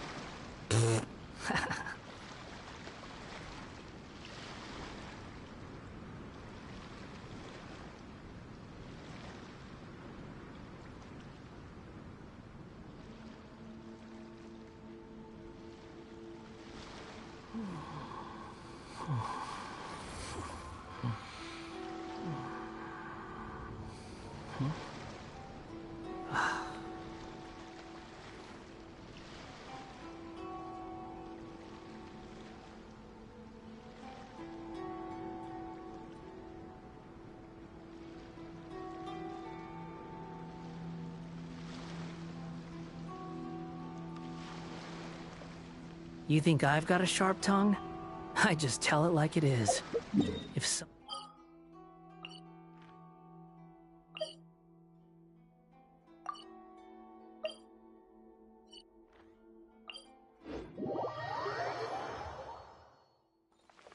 Behold!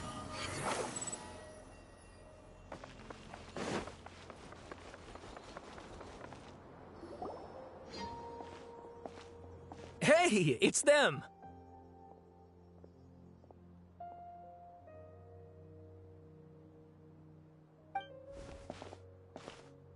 Akaba, Sawada, you're still here?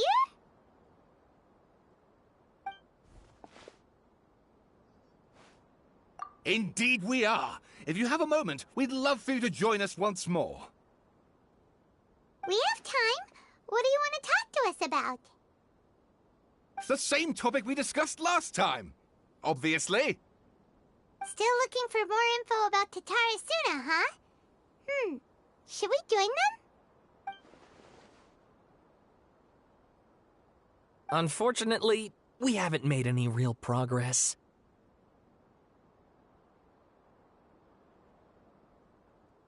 Huh? Oh, of course.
I presume you'll want to read mine as well.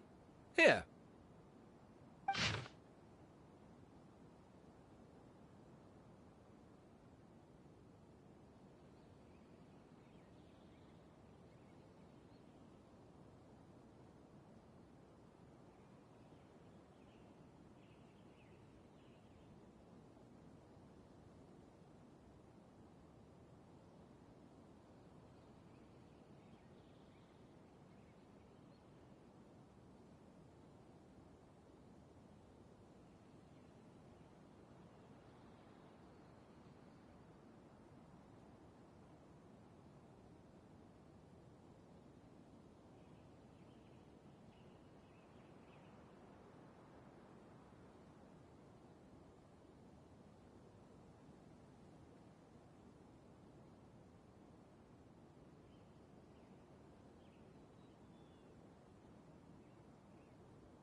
Well, what do you think?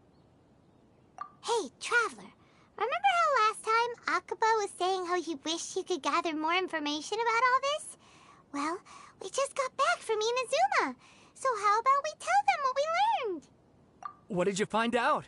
Something big? It's a long story. Basically, we have some friends in Inazuma, and... Wow, so many new details. Thank you so much for sharing that with us. Well, well, so it all comes down to one man's desire for revenge. Huh. You heard this from a member of the Armonoma clan, you say? Then I guess it must be true. Ugh. So there's no ghost story here after all. This new information actually lends further credence to my hypothesis. Evidently, swordsmiths were seen as having an incredibly prestigious role in society those days, to the extent that harming them was conceived of, at least by the perpetrator, as a way of exacting revenge against those in power. Yes, okay, point taken, you were right.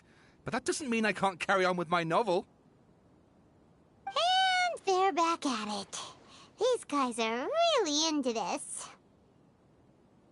Oh, so sorry. Look at us, prattling on about our projects and ignoring you. Thank you so much for the information. You're welcome. See ya. Keep us in the loop if you find out anything else. Will do.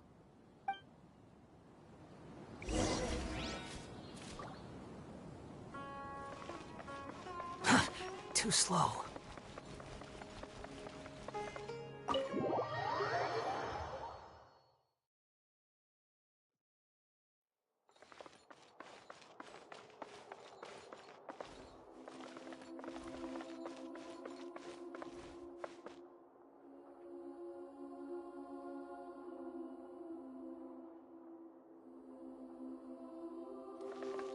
The wind rises. Nahida, we're here! Traveler, Paimon, how have you been? Ugh, where to start? Paimon hasn't had a moment's rest this whole time. That night, we ended up chatting and chatting until suddenly the sun was up.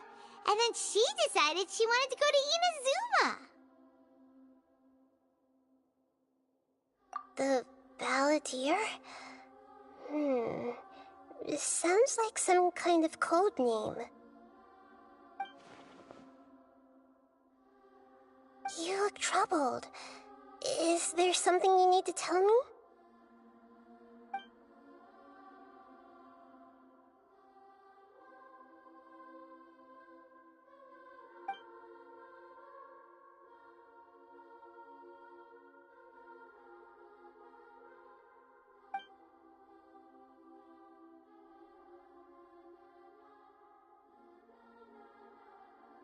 Traveler? Hey, what's wrong? You look so upset.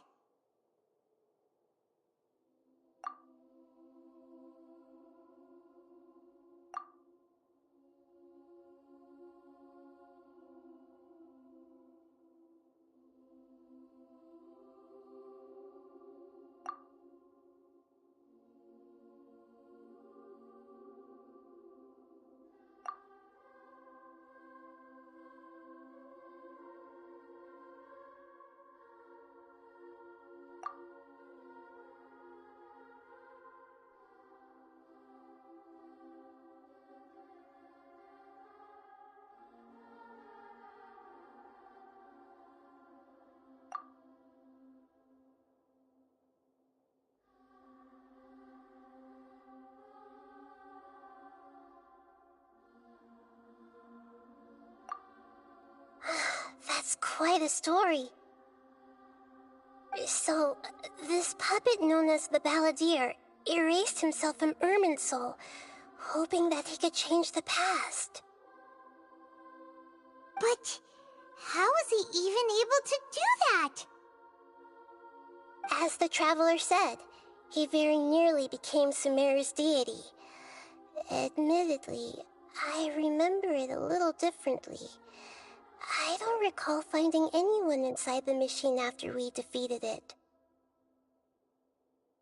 Nevertheless, it does make sense.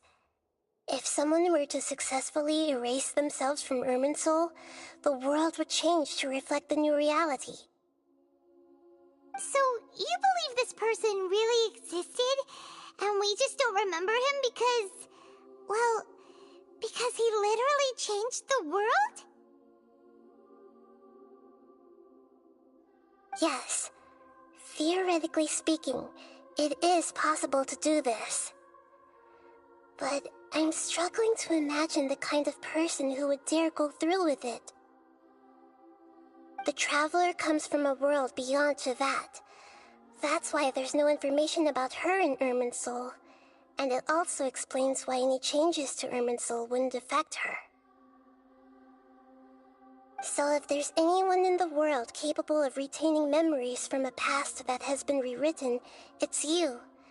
It's quite incredible when you think about it. Paimon's having a hard time understanding this Balladeer guy's motivations. Why did he do it? I can only make inferences based on the information we've been given. As for what kind of person he was, only you remember that.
something else worrying you? Something that you can't share? It couldn't change the fate of the ones who had died, right? Once the balladeer realized he hadn't been betrayed after all, it must have completely changed his view of the people of Tatarasuna. Now he saw them as friends again. He couldn't keep hating humans after that, and if he thought there was a chance he could save his old friends, it would be hard not to try. The story makes sense, every part of it. The balladeer tried to achieve godhood with the doctor's help. He was unsuccessful, but retained the power to connect with Irminsul. That power then enabled him to change what was recorded in Irminsul and erase himself, even though he didn't have much strength left. Yeah, it does make sense, but it still ended in tragedy for his friends. It just feels so hopeless. He gave everything to do this, but it seems like he got nothing in return.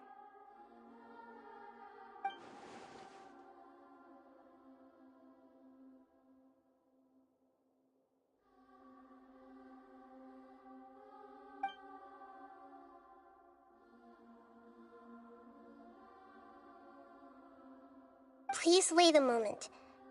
I want to check something.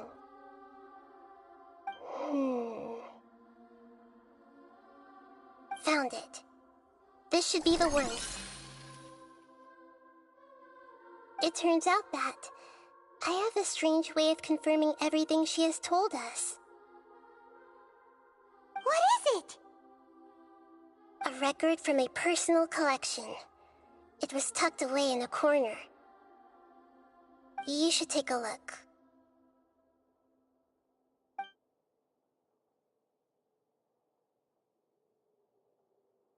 Is this a fairy tale? Who wrote it? I authored this record myself. Huh? You wrote a fairy tale that somehow has something to do with the balladeer?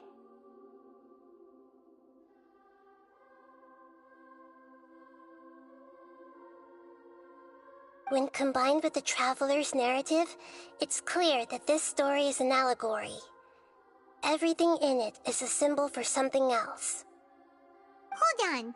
So this record survived from the past? Yes. Any information about the balladeer or the kabuki mono in other records will have been changed. But I wrote this story in a way that means it was left intact. Changing the information in Irminsul changes to that. But Irminsul can't change information that was well hidden in advance. I guess I must have written this story as a backup before the balladeer entered Irminsul.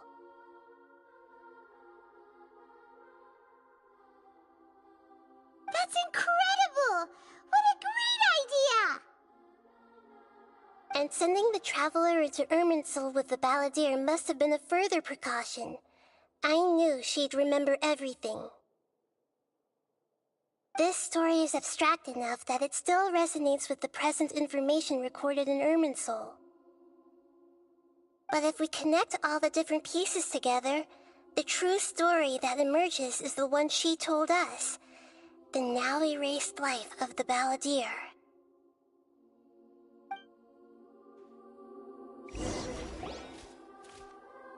There was once a lone monster draped in fox fur. The monster found a family of foxes, joined them, and they became friends. The monster lived with the family day and night, and everyone treated it as one of their own.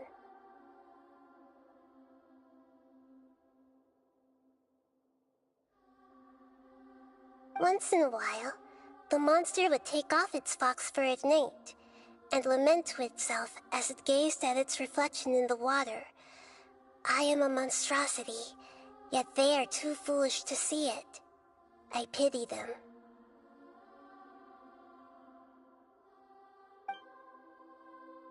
But the monsters soon found solace when another came to live among the foxes who was not their kin. A kitten, carved from the wood of a white tree who had been abandoned by the humans.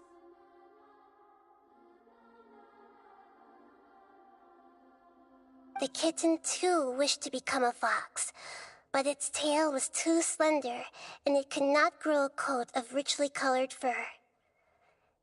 Yet when the other foxes saw this, they spoke words of comfort to the kitten.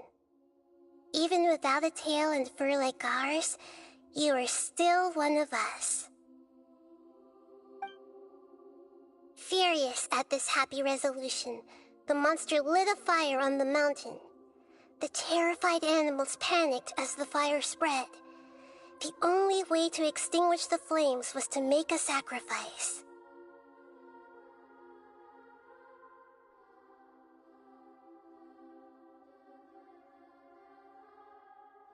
A gray fox stood up and addressed the monster.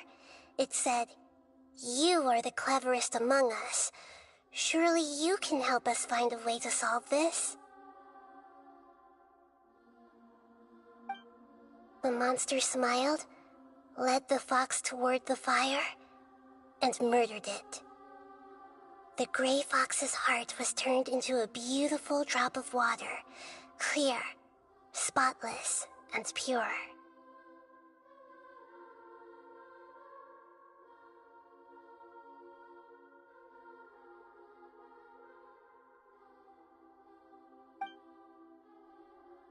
The monster gave the heart of water to the kitten, telling him, "The foxes have decided. You are the one who must be sacrificed.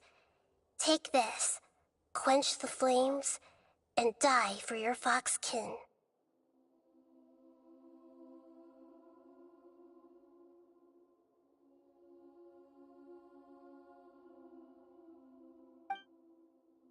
The fire was extinguished, but the kitten lived. It left that side of the mountain and found a little bird who had a broken wing. The two promised they would spend their whole lives together, but the little bird did not have long left to live. It passed away soon after. After burying the bird, the kitten left the mountain for good.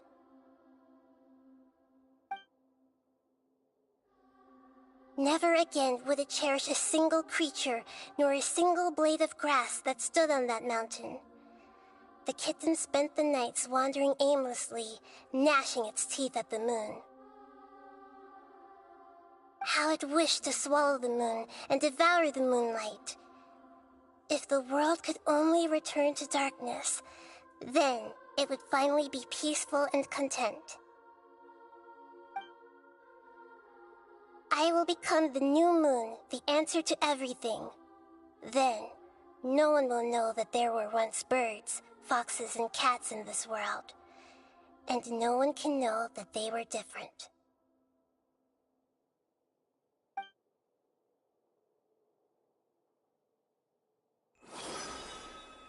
We solved it!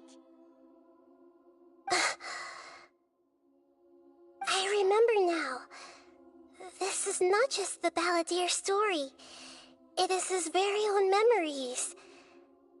I made a backup so that it would be preserved no matter what happened.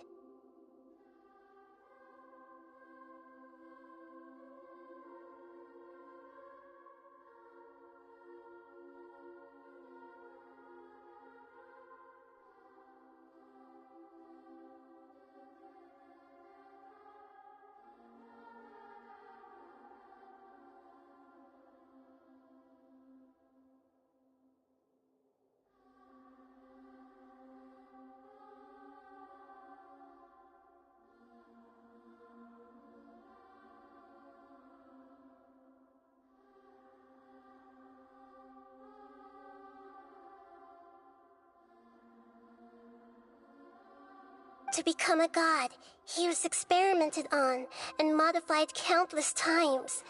It was brutal torture, and the only reason he was able to survive is that he was a puppet. This memory was extracted from him by the scholars.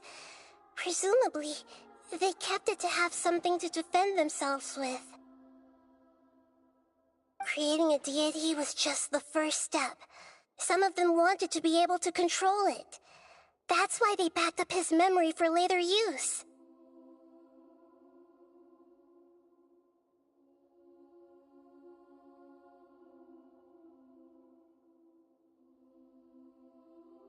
I buried it deep inside one of my own dreams, and then hid it inside an allegorical story so that it wouldn't be altered.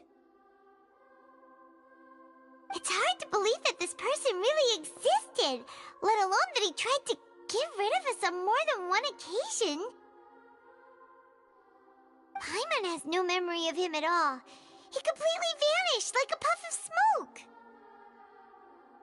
The balladeer agreed to help me look for information about the Descenders, and although he was unsuccessful, he still helped you. Before he vanished, he confirmed an important detail, that Conria was where your twin first came into this world. We still don't know how the change to Irminsul will affect the senior ranks of the Fatui, but in all likelihood, they won't even remember their own Harbinger.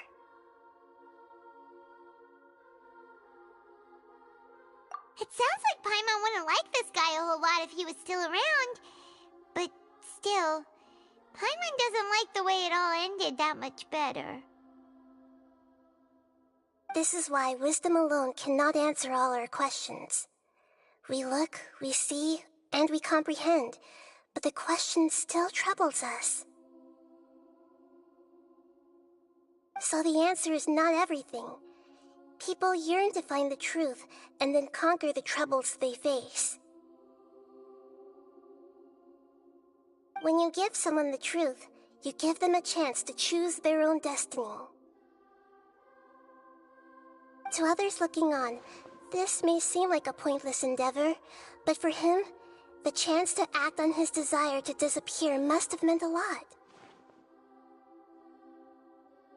Never forget that even when we walk beneath dark clouds along a road filled with suffering, the light of wisdom is always there, guiding us toward a better destination.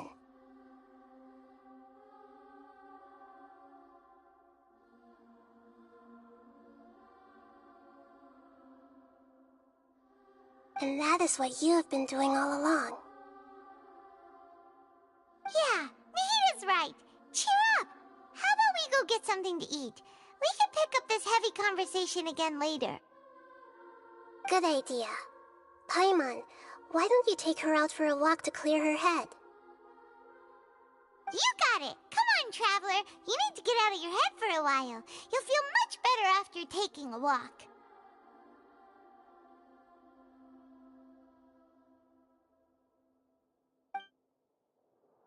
Let's go get a snack from one of the stalls in the Grand Bazaar!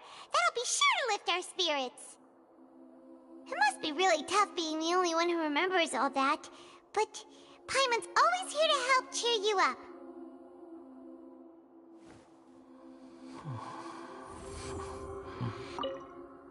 There's a few things I'd like to look into. You should go take a walk and try to unwind.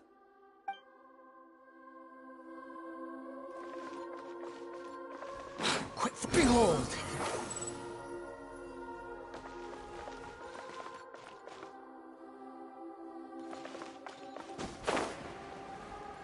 Yeah!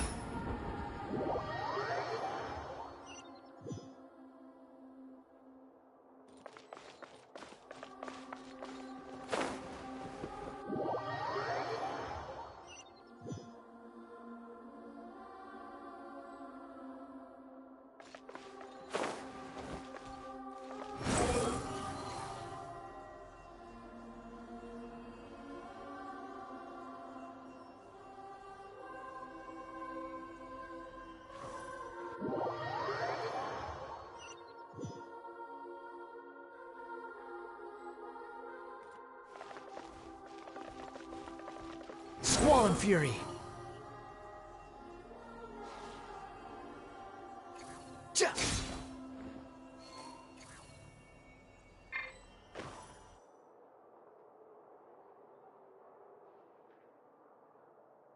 wind rises.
What should we eat first?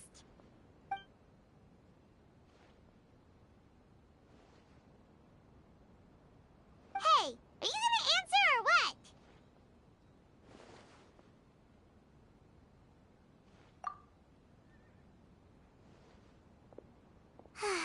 Alright, whatever you want. Well, Paimon will be right here when you figured stuff out. Then we can get something to eat.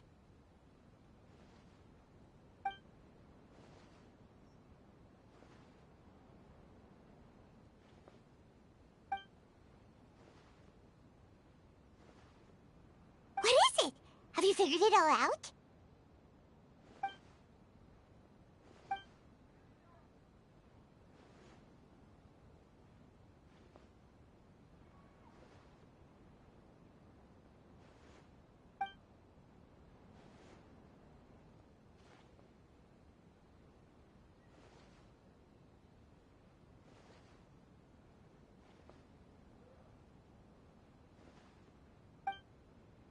Why'd you jump up all of a sudden?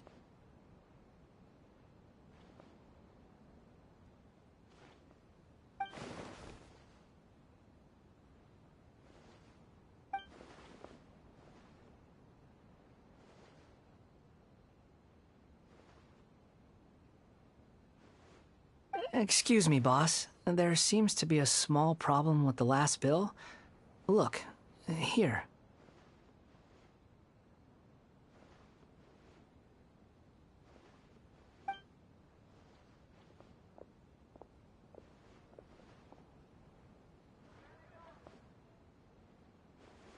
Hey! Hey, wait! You mean me? No, not you. That kid. Didn't you see? Little rascal grabbed my last 2 fresh Sunsettias and ran off. Look, if you're gonna help out here, you can't keep spacing out, okay? What is it? Work's too boring for you? Or has the big city got too many distractions? I wasn't paying close enough attention. Sorry, boss. I think you're right. Maybe it's the city. It's so exciting. It can be hard to focus. Who's that guy? You know him or something? He's who? You're a strange one, kiddo. You say you don't want any money for helping out here, and then when I actually give you some work to do, you keep letting yourself get distracted. I don't want to take advantage, so I'm happy to pay you what I'd pay anyone else. But if you keep acting like this, pretty soon I won't be able to afford to. No, please. I mean it. You don't need to pay me anything. I'm just so thankful you agreed to take on an outsider like me. You're welcome, I guess. but I got bigger things to worry about. Look, we're all out of Sunsettias, and I promised the lady down the street I'd deliver a fruit bowl this evening. Leave it to me. I'll find some more. Just a moment. I'll be right back. Stop. I'm gonna level with you, kiddo. I've never met a worker who said they didn't want a wage before. And at first, I got greedy. Couldn't believe my luck. But I figured you'd start asking for something in return eventually. You don't want money. You don't take days off. And in your free time, all I see you do is wander around, taking in the sights. Are you a drifter or something? That's right, I am. We can talk more about that later. First, let me get those fruits you needed. Sunsettias, was it? I'll be right back. Hey, what do we do now? Okay, stay out of sight. Don't let him see you.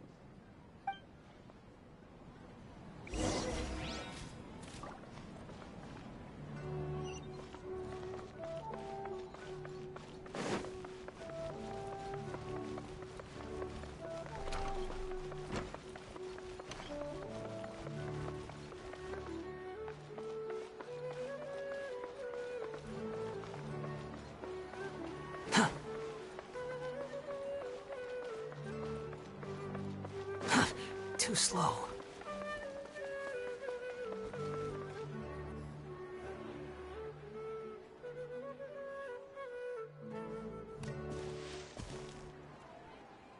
Yeah, this'll do. Even though you say he's the balladeer, what are we planning on doing? Stealing his Sunsettias? Isn't that a bit too cruel? Oh, all right. This should be enough. Guess I should wash them before I take them back.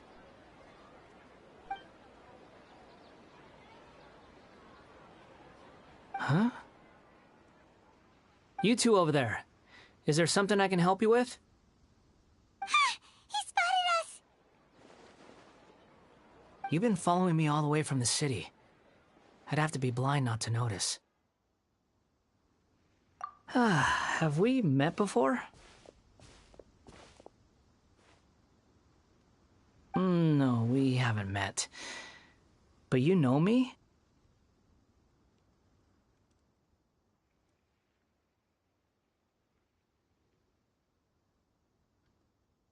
I have no recollection. Are you absolutely sure? Sorry, but I just can't take your word for it.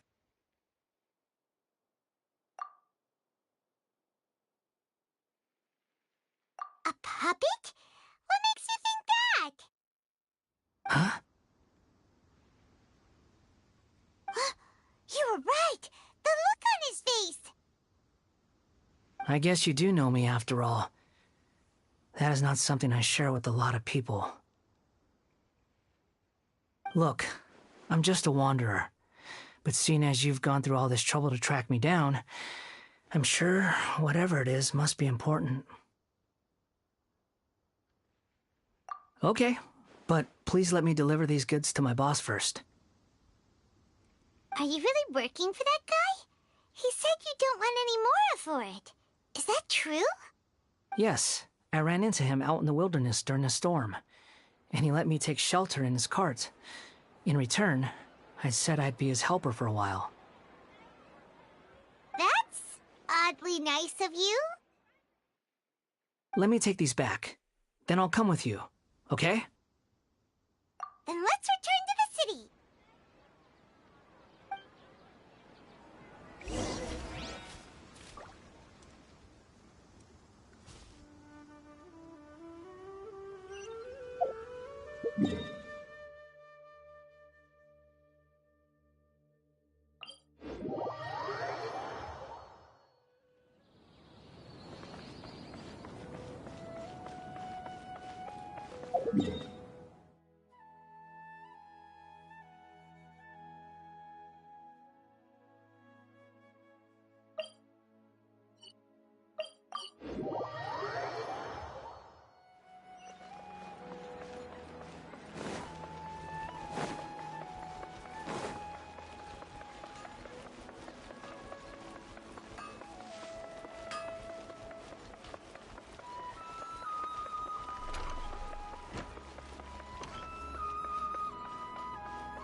Here you go, boss.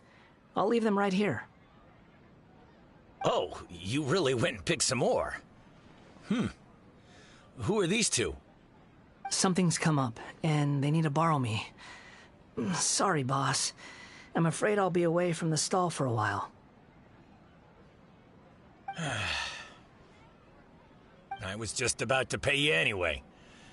Go wherever you want, kid. Don't waste your time here. What? I get it, okay? You just wanted to help me out, to thank me for giving you shelter from the rain that day. Even then, I don't understand why you're so adamant that you don't want any pay for it. But look, it was pouring down, and there you were, sauntering along without a care in the world, like you had nowhere to be and didn't even care that it was raining. Imagine you and me for a second. It's a little weird, right? Why is this guy traveling during a rainstorm if he's not trying to get somewhere? And why is he taking a shortcut through the open country if he's not even in a hurry? But anyway, taking you in didn't put me out even slightly. You don't owe me a thing for it. Certainly not all this. Your time is valuable.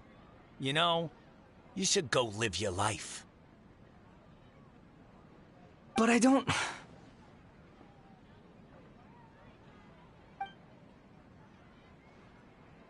No, you're right. Then I suppose this is where we say goodbye. Thank you again for taking me into the city. Don't mention it, kiddo.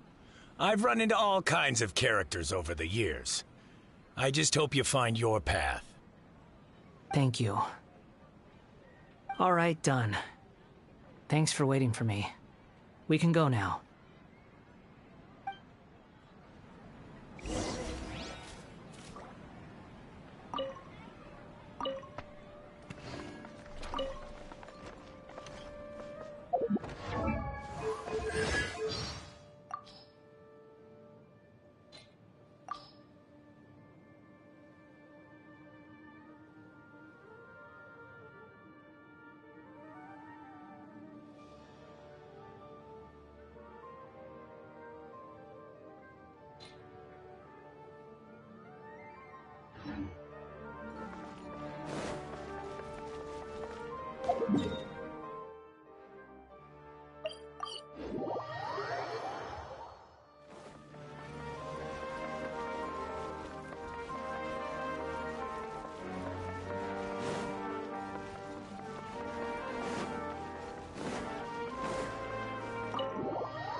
What's wrong?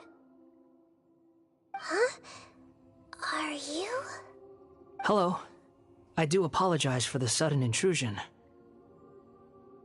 We found this guy in the street, but he doesn't seem to remember anything. So, yeah, quite an eventful walk.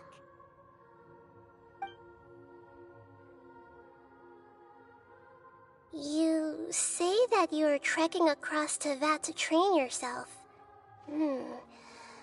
Many other Inazumans who describe themselves in this way call themselves Shugenja. Why do you refer to yourself as a wanderer? Well, it seems more relevant in my case. To me, it sounds like a plant with no roots. But these two claim that they know me, and that I have a hidden past unknown even to myself. I wouldn't call it the past, but rather... this is a difficult one to explain. I don't like to rely on using terms like this often, but in your case, it seems that it ought to be called, previous incarnation.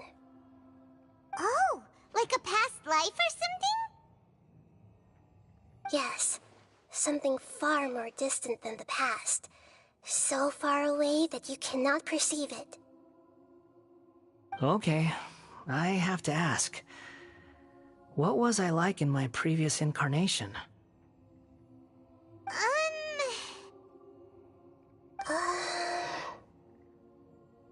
Oh, okay. I see.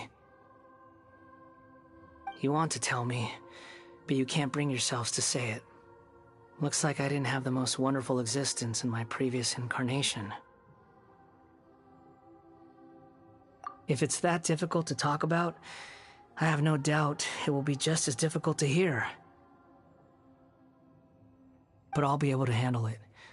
Please, tell me the truth. Is truth something you care a lot about? Yes.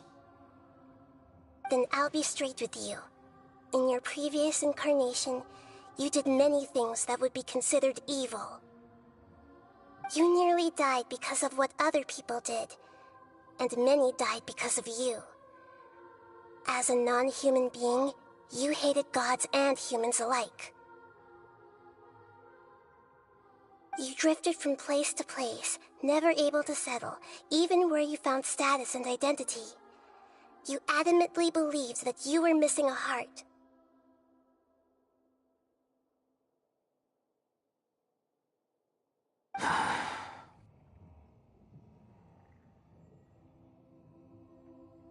Actions rooted in persistence sometimes bear bitter fruit.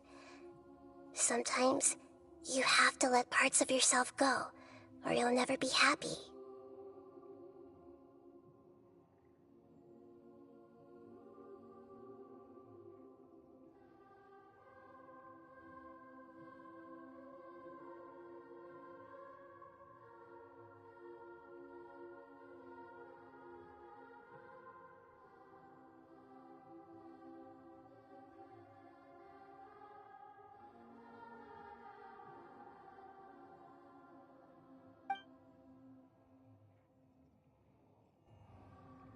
I gave everything I had, but it barely changed history at all.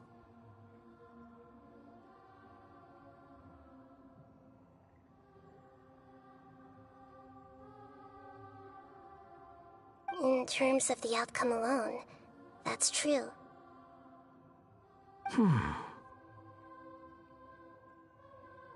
I don't think I can judge everything I've heard purely in terms of right and wrong.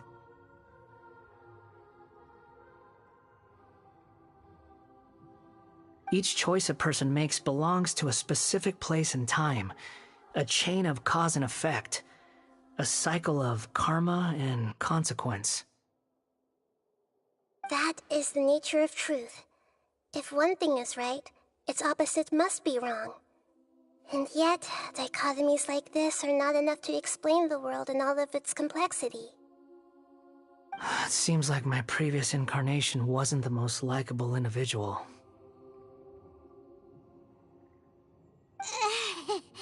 We're not trying to hurt your feelings or anything, but yeah, we weren't your biggest fans.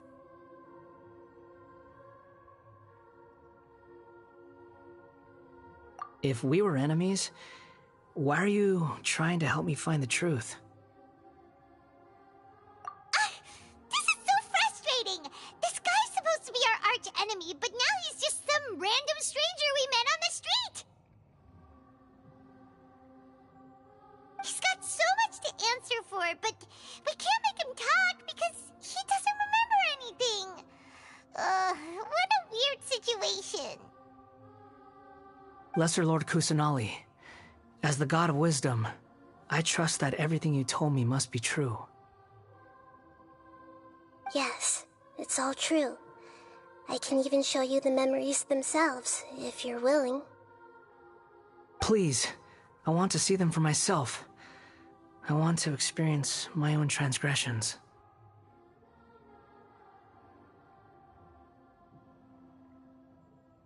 Even though it will cause your present self great mental anguish? I'm just a puppet, with no heart and no name. There is nothing in this world for me to cling to fill the void within me. Except maybe these sins that can never be undone. Very well. As you wish. Wait Wait, shouldn't we go with him? This one's kind of on us for bringing him here. Don't worry. Whatever danger I might face, it's my burden to bear. Traveler, could I ask you to supervise him on my behalf? Oh, good point.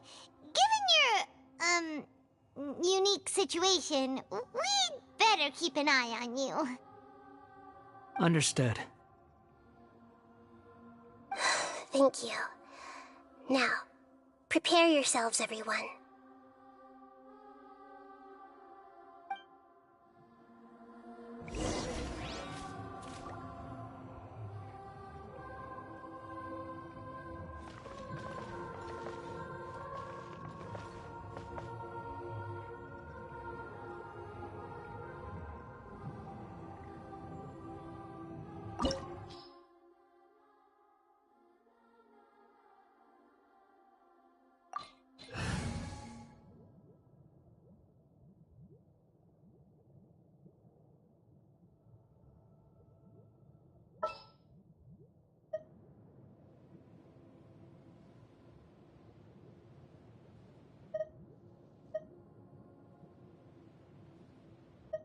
Sounds good to me.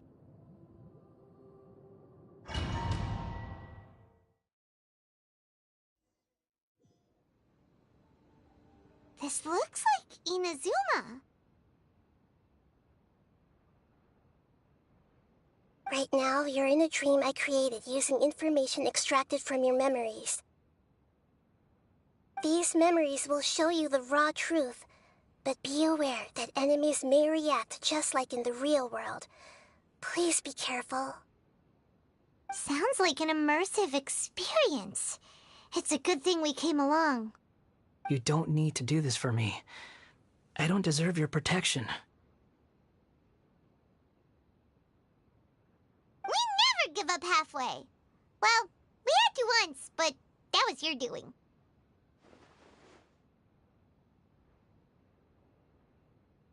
All right. Thanks. Wanderer, this is the Shake Pavilion. In your Balladeer incarnation, this is where the Electro Archon placed you after your creation. You had a great many memories here. Is that because this is kind of like his birthplace? You could say that, in a sense. You'll see why shortly. I hear footsteps. This place is huge. I can't believe the landslide didn't fill it in. I wonder who built it. The Crystal Marrow Miners? No, there's no way. Look at this exquisite construction work, and so well preserved, too. No mining crew would be capable of this. There's someone passed out on the ground.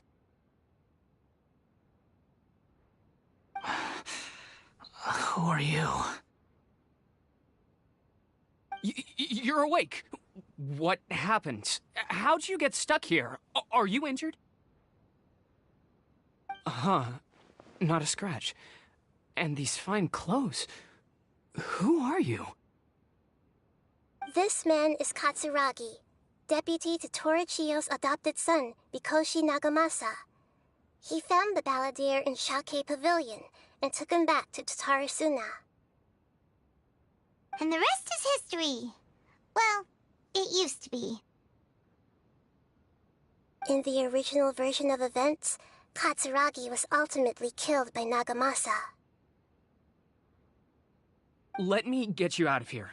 Our people are nearby. Hang in there. During the Tatarasuna incident, Niwa was murdered by the doctor disguised as a mechanic. The Balladeer, then known as the Kabukimono, disappeared not long after.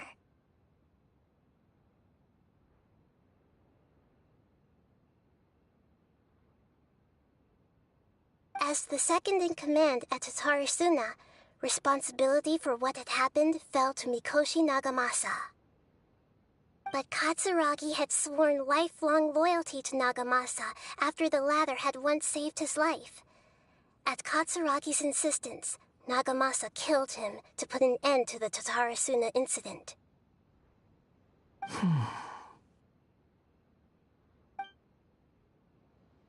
Katsuragi seems like he was a good guy. He looks like a warrior, but he has a kind face. Why couldn't he live a long and happy life?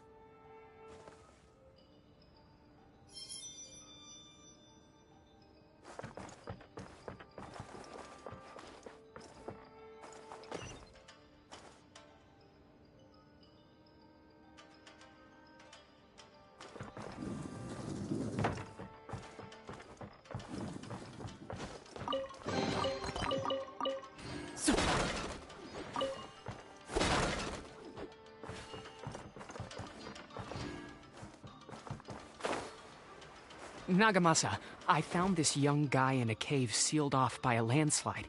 He doesn't remember his name.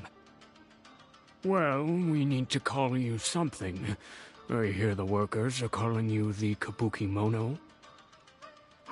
That's fine with me. Katsuragi, report to Niwa. Tell him we have someone new joining us.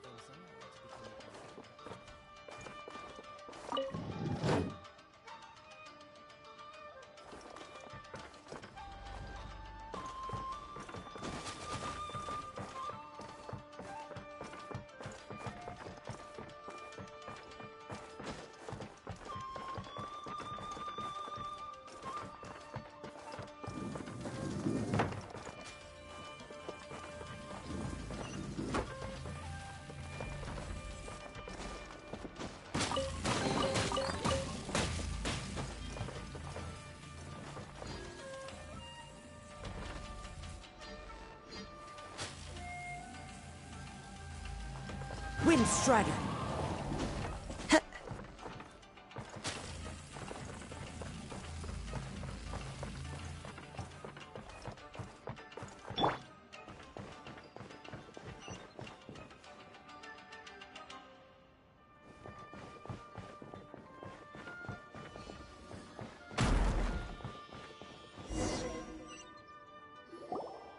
Huh? What are we doing back here? Whoa, this is where you were born? It's pretty, but there's nobody here.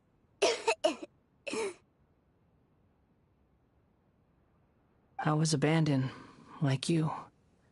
I lived here for a while at first, but there's nothing for us here. We can't stay.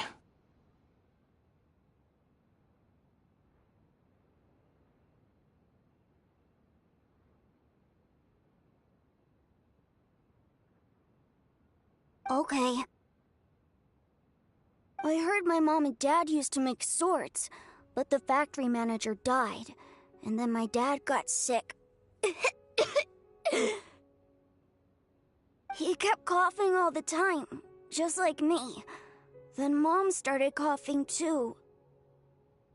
But you can't. You promised me.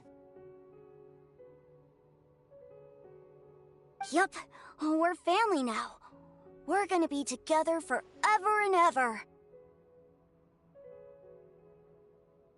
This child didn't have a name. Or rather, the balladeer didn't know what to call him.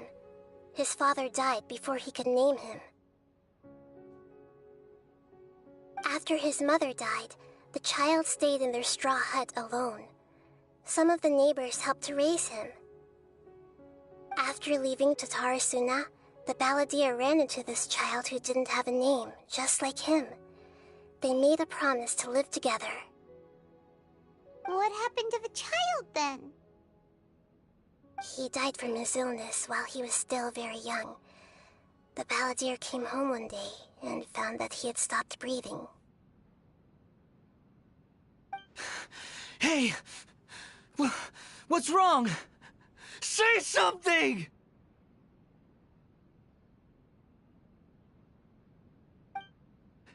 You promised me we could be family! You're no different from Niwa and all the others. You betrayed me too.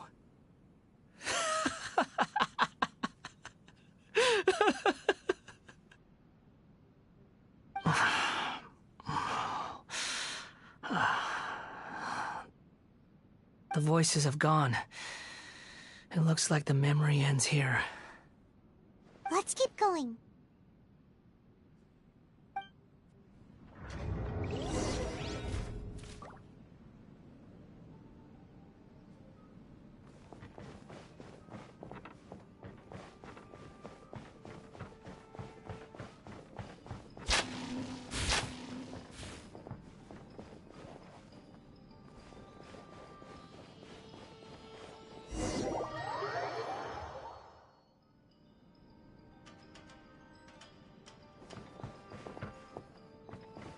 You do realize you're blocking my path. I come not to obstruct you.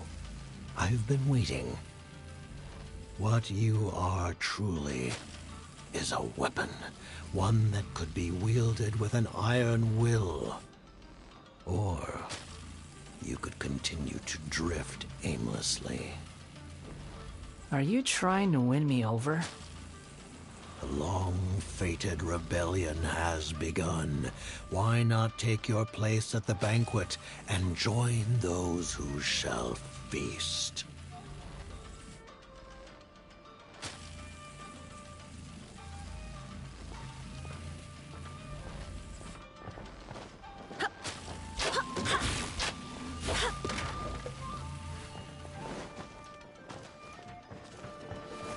Here comes trouble. Burst forth! Falling leaves, adorn my night!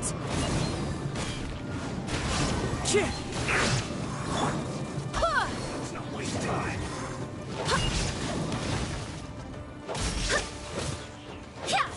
Go with fun! Let's end this quickly.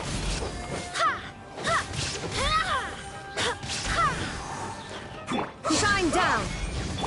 Live!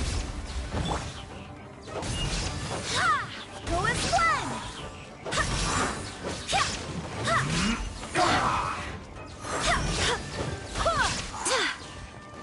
Almost. Wind, hear me. Come into being! Quickly! Feel this ancient power! There is no escape! Now you shall perish!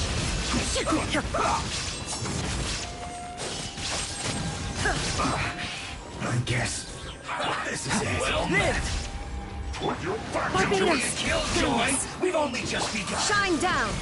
As one with wind and cloud! The wind knows me.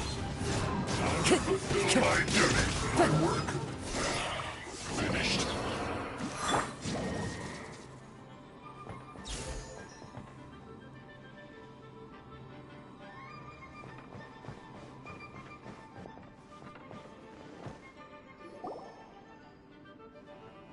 This place is dark.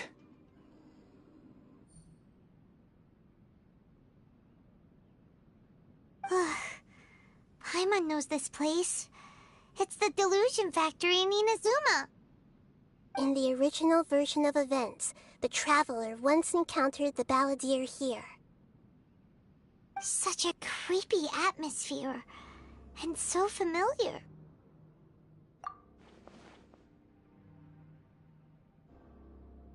Hey, look over there! Well, well, my fair lady. Is this rundown factory and these incompetent fools all for me? Wow. You shouldn't have.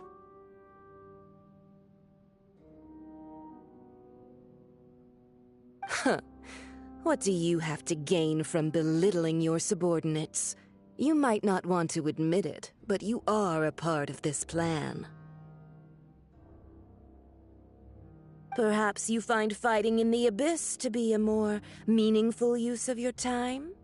Oh, but of course, even this pales in comparison to being experimented on by the Doctor.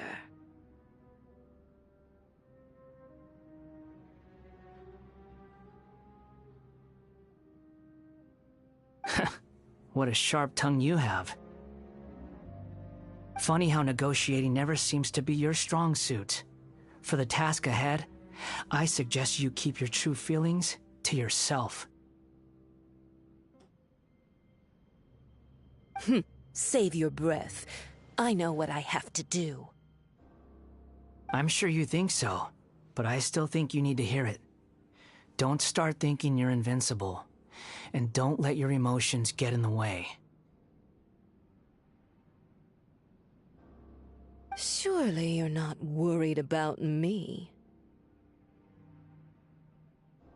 I just can't have you getting in my way. You and Child never fail to find ways to complicate things.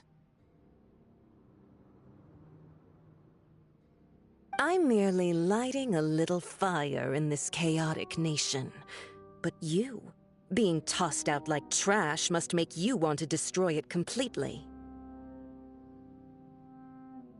Do you remember the last time you were here? That was a lot of swordsmiths you killed. I'm sure the descendants of the Raiden Gokuden are still suffering the consequences now. Look at you. Oh, don't get so sentimental. Now, give that poor little tongue of yours a rest and stop pretending like you're above everyone else. Bye then. See you at the victory feast.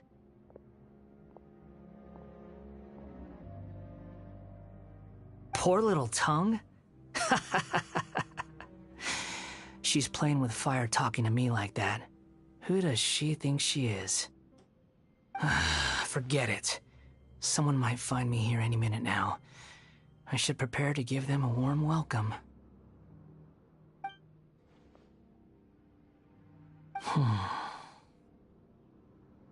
The plot does not end here. There is more of this story to come. Wanderer, are you able to continue? Yes. Please don't worry about me. Why are you staring at me in silence? Can't you think of a nicer way to express yourself? I'm under no obligation to be nice to you. Besides, I thought nothing mattered to you except results and your own interests. Isn't that right, witch? Muddle-headed puppet. You're only number 6 because you can take more abuse than other humans. Do you really count that as an asset? You're about as much fun to be around as a raging inferno. But before we murder each other, it'd be best if we finish our duties. Burst forth! Shine down! Wind, hear me! Winter shall eventually the more, the merrier. Blink!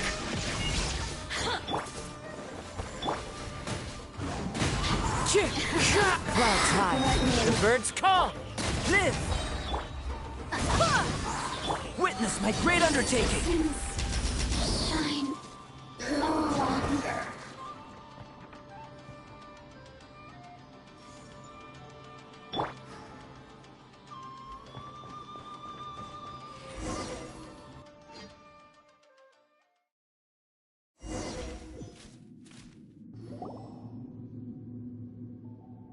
Looks like we've arrived in Sumero.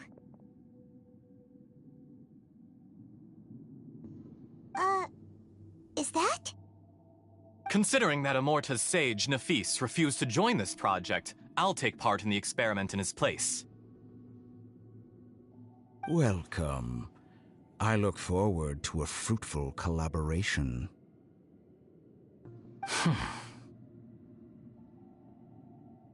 When do we start? You seem impatient. You should know that becoming a god is far from a trivial affair. The biological transformation is a lengthy process. As such, I too would recommend that we commence as soon as possible. In the event that a successful connection is established, his body will become permanently bound to the machine, and he will be unable to move independently of it. Nothing worse than what I've been through before then, Doctor. You were the most resilient test subject I ever came across. Thanks to you, I was able to garner a great deal of information. Alas, after that, you were under orders to remain in the Abyss, We barely saw each other, and it became difficult to further refine the knowledge I had gained. That was gracefully worded. Ever wonder what they'd think if they knew that nothing matters to you apart from your crazy experiments? I suggest you speak to me in a more respectful tone, Scaramouche. The mere fact of your utility does not make you indestructible. The doctor again? That was uncomfortable to watch. That person gives off a very sinister energy. It's normal for him to give you the creeps. He scares the bejeebers out of Paimon. Let's move on.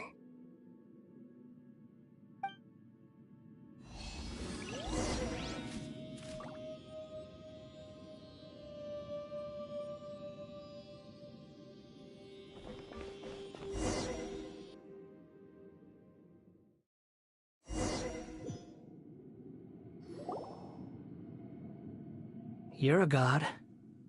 Do you think I'm evil?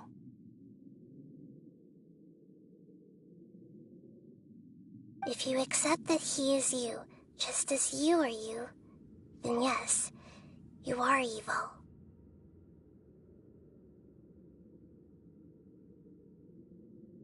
In your eyes, are there any differences between humans and puppets? Do you think there are any differences between your present self and your previous and future incarnations? If not, then what are the differences between humans and puppets?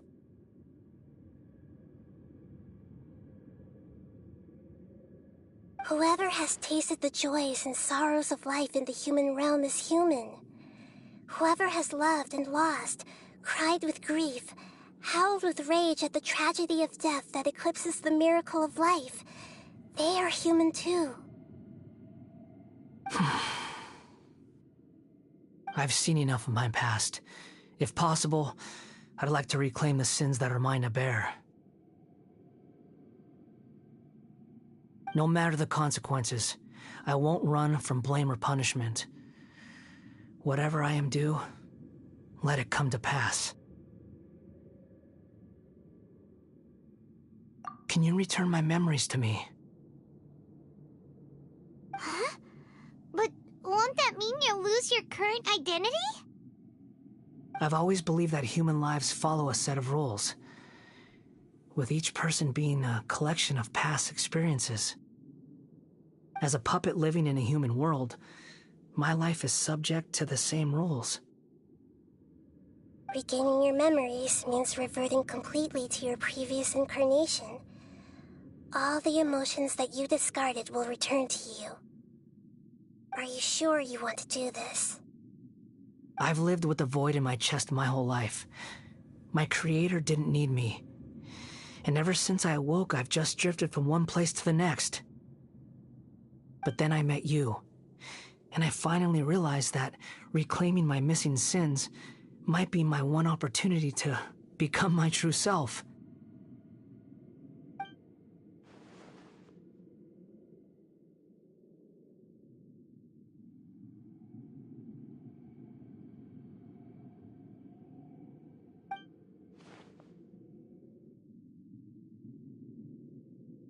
I've always felt I have an innate tendency to yearn for something more, in a way that goes deeper than for most people.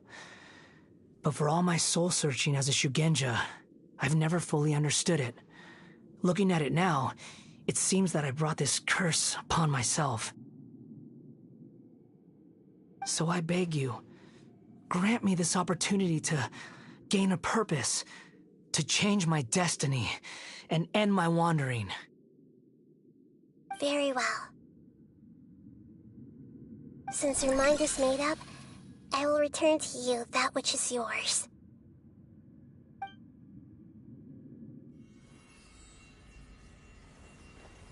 You have made your decision. Now, take this.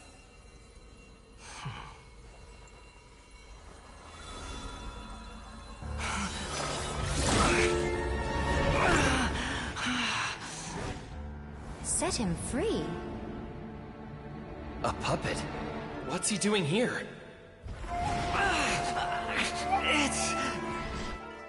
You're a human as far as I'm concerned. Everyone's here. Wonderful. What a fine blade. Nagamasa will be thrilled. This is my...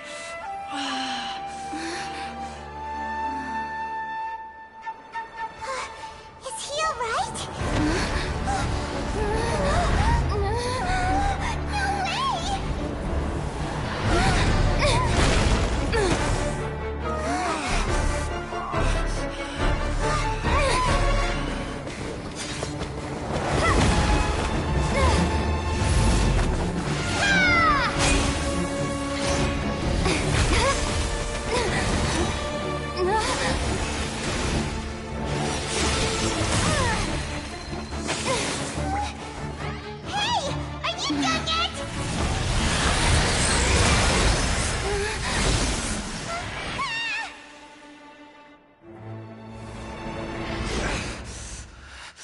All worthless dross will be purged. That's why this won't be the end.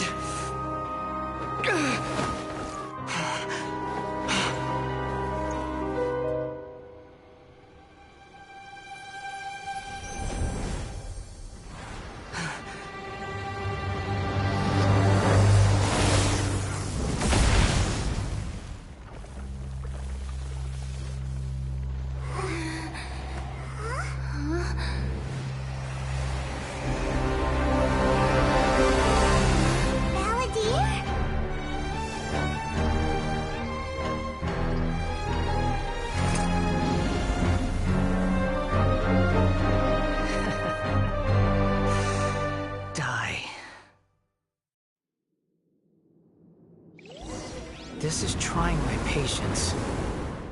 Have you got all your memories back now? Have you got any more simple questions?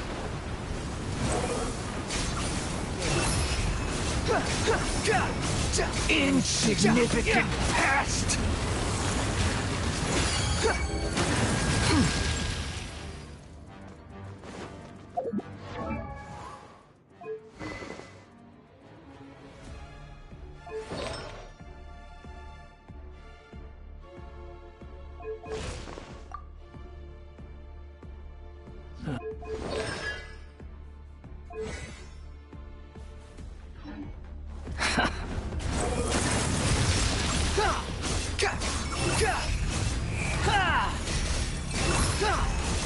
At my command, you shall fall. Behold.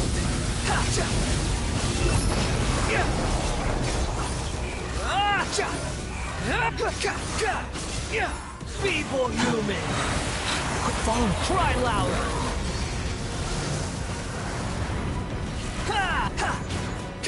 Squall and fury. Upon the gale. My endless cycle begins!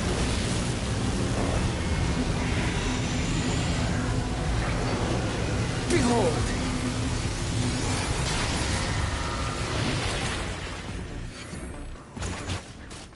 Insignificant past! Squall and fury!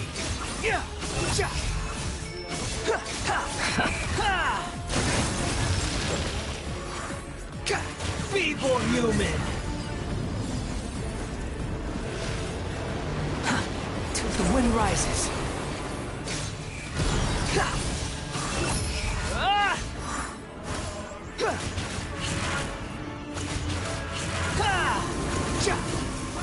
Squall and fury!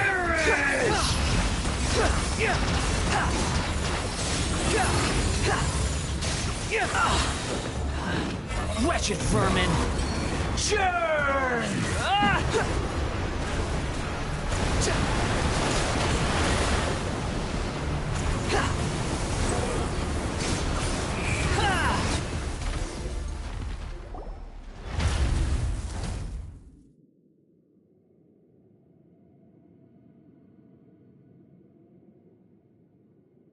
Imbecile!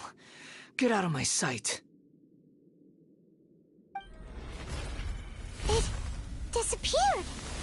Did we win? What did you expect?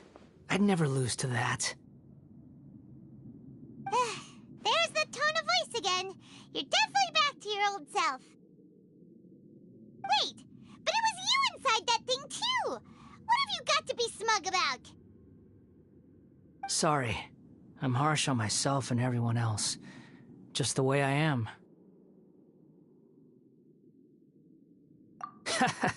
You sound like you're concerned about me. But don't worry.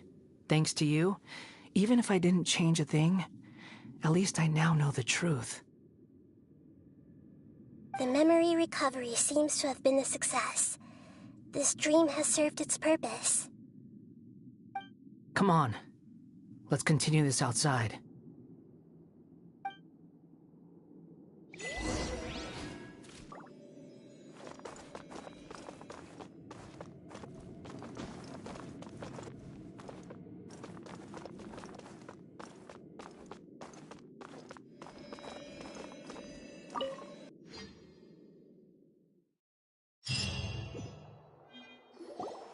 Welcome back, Traveler, Paimon, Balladeer.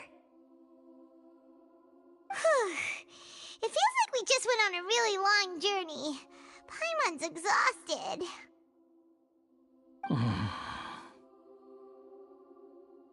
You don't like being addressed by that name? It's fine. But I was just thinking, I should probably change it. After learning about everything the doctor did, there's no way I can carry on using a name connected to him. I'm not planning on returning to the Fatui, and they wouldn't take me back anyway. Recent events will have affected a lot of people, and they might not even remember who the Sixth is. So, you're quitting the Fatui for good?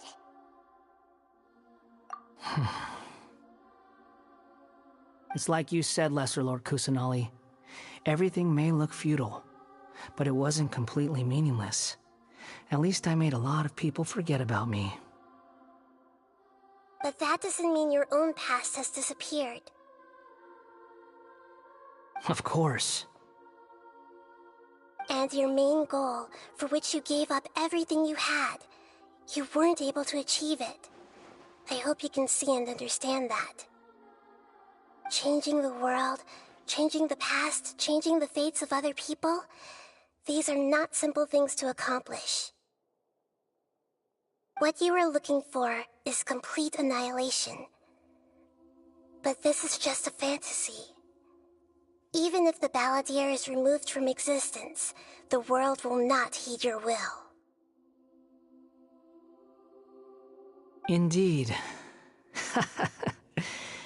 How ridiculous. Do you regret doing all that when you've gotten so little in return? Even if I'm completely worthless, there's nothing in the world worth regretting. Lesser Lord Kusanali, you purposely left that information in Irminsul, didn't you? Yes, and I took pains to make sure that you'd acquire that information naturally. Why would you go to such lengths? You trying to win me over too? In all honesty, your past experiences have made you a useful asset to Sumero and to me. Winning you over was indeed a part of my plan. But before that, I wanted to tell you the truth about your past. If all I wanted to do was use you, then I'd be no different from the doctor. Very clever. I guess you could say that's one of my virtues. Utility to others is what gives me worth. So if embracing my sins is what it takes to make me useful again, so be it. Oh right, I almost forgot. You're the good guys. You're into justice and all that. Sorry if I have a slightly different perspective on things, but I don't feel like I've been duped. The wisest leaders are fated to end up with the best helpers. I can live with that.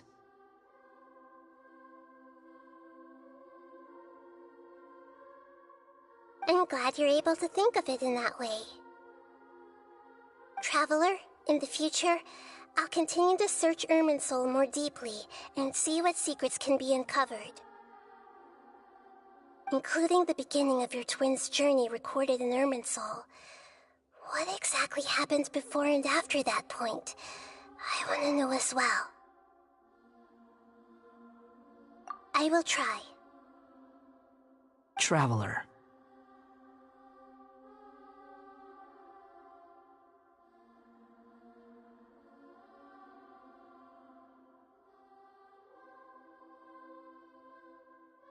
After I dove into the information torrents in Irminsul, why did you go to Inazuma?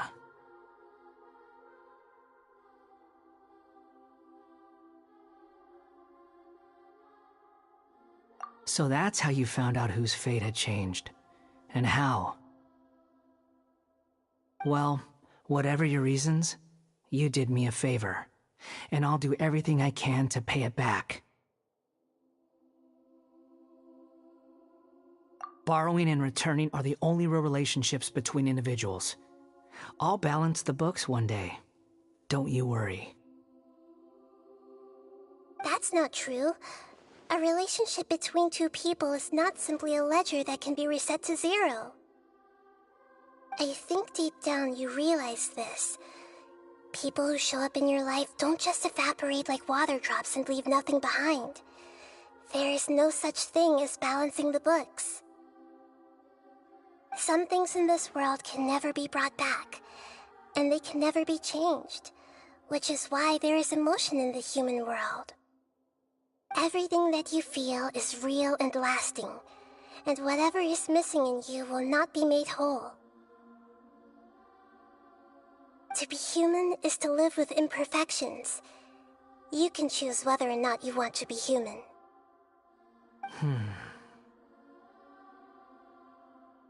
But humans can't live without a heart, can they? Anyway, I gave up trying to become a human a long time ago. You understand what pain is perfectly well, even without a heart. You're just bearing your feelings. The past is set in stone, but you can keep moving on. And the longer your future lasts, the shorter your past will become, until one day, it is but a tiny fraction of your life. Sounds like you've got a future planned out for me. Everything's ended up being pretty darn complicated. Paimon doesn't even know where to start, but the most important thing now is that you need to follow Nahida. Otherwise, all our efforts will have been for nothing.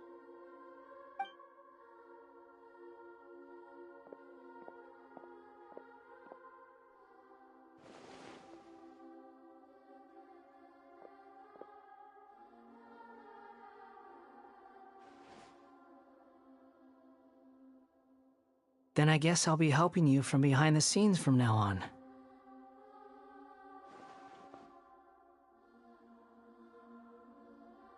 I'm glad that you've accepted our proposal. Why don't you choose a new name to celebrate? Ooh! Paimon wants to pick an ugly nickname for you, too! Why?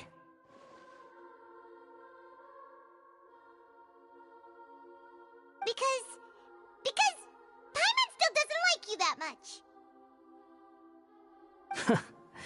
Then I hope we don't see much of each other in the future. A name is life's first gift. You didn't say it out loud, but I know that's what you're thinking.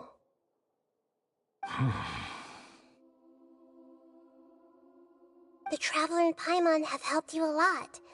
If you can't decide on a new name, maybe you can ask them for ideas. No! Paimon only does nicknames! If it's a serious name you're after, it's all yours.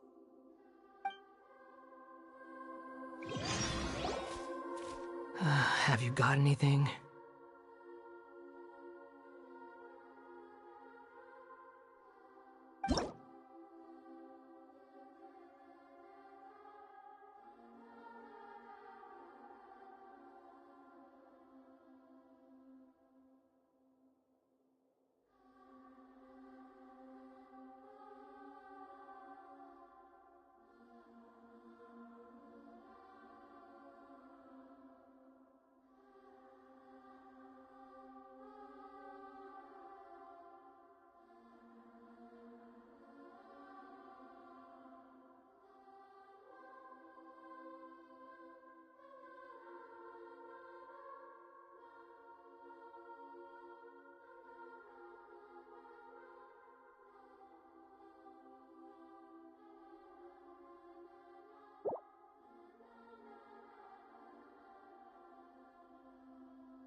Are you sure?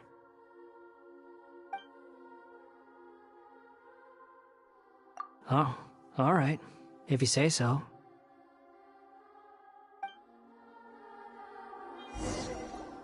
There. Now you have a name of your own. What about a nickname? Are you done yet?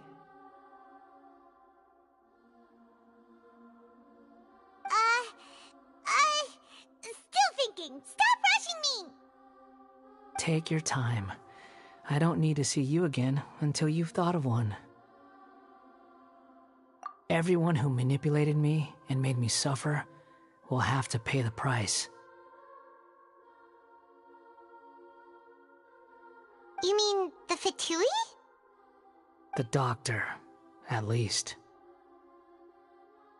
Now that your stance has changed, I believe your future path will change accordingly. But it won't be immediate. You still need some time to compose yourself.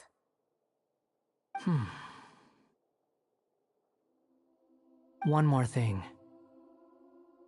There are still some descendants of the Raiden Gokuden living in Inazuma. Some of them know. Well, they ought to know about the connection between Raiden Gokuden and myself. I don't plan to leave Sumero for the time being.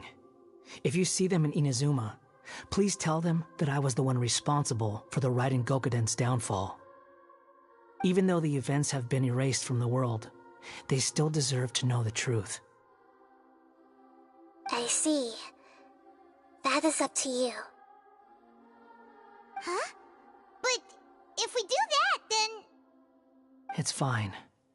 Let them stab their blades into my chest if they so desire. Maybe that's how it always should have been. What's that look for? Don't make that face. I know what I'm doing. That day will come. All right. We're done here. Goodbye, wise deity. And you too.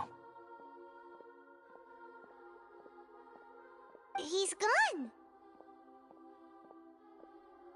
What he went through today would have been like living an entire lifetime in an instant. He'll need some time to calm down. Yeah, true. But even so, after everything that's happened, he doesn't seem quite as fierce anymore. So we can finally go eat? Paimon is starving. Thank you both.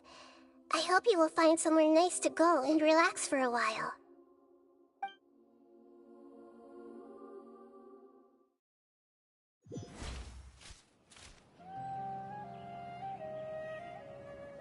I've got it! I can end my novel with some words from Mikoshi Nagamasa. You mean because everyone else in the story is dead? Yeah, I heard that Mikoshi Nagamasa died at a ripe old age. He's the perfect fit to be the narrator of the epilogue. The dark clouds had dissipated, but they continued to cast their shadow in Mikoshi Nagamasa's mind for decades to come.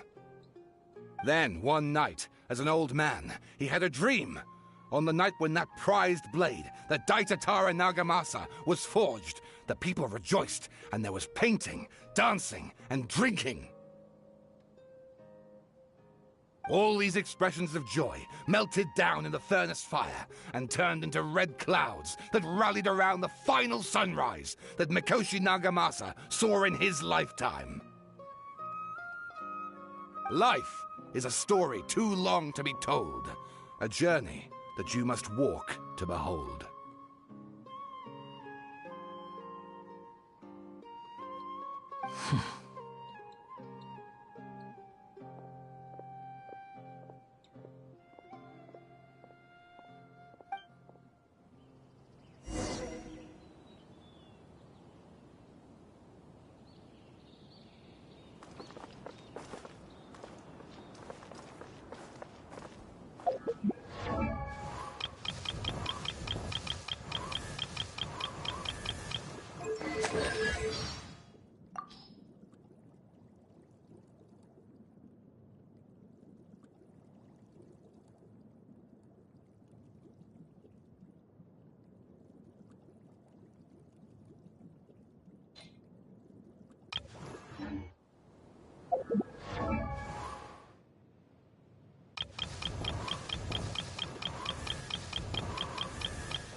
It's about time we had a break.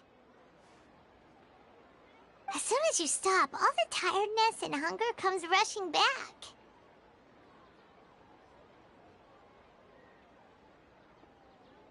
Wow, great! Huh? Look at the vase.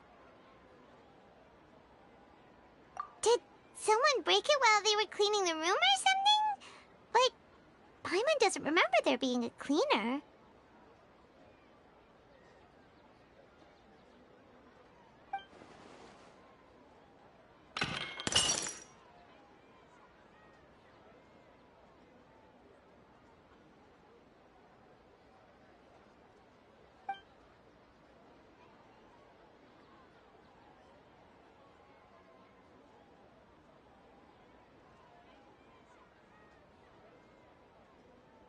You sound lost and confused.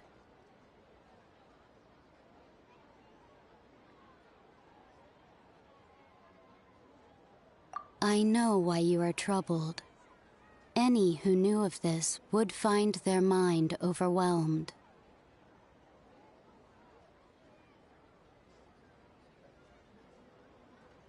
Huh? Is there someone here talking to us?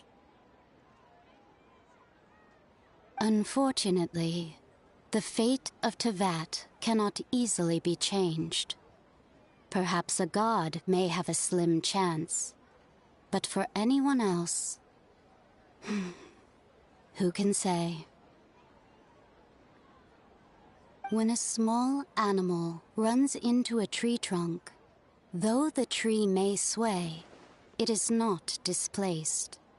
The same is true of fate.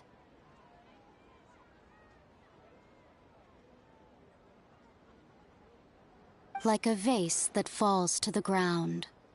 Whether it is broken by a cat or by a bird, the result is still a broken vase, is it not? Who are you? How do you know about all this? History does not change easily, but human hearts can. Believe your own eyes. Only that which you see is true. What is unseen is but an illusion.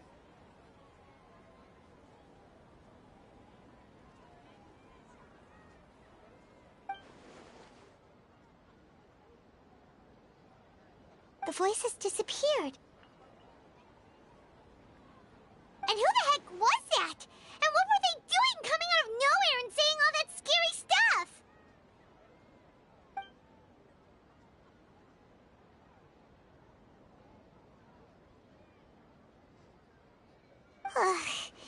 Anyway, that vase is still lying there broken on the ground. Should Paimon go get someone to clean it up?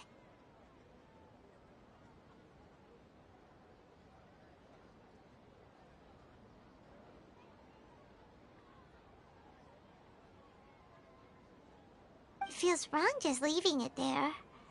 Just a moment. Paimon will be right back.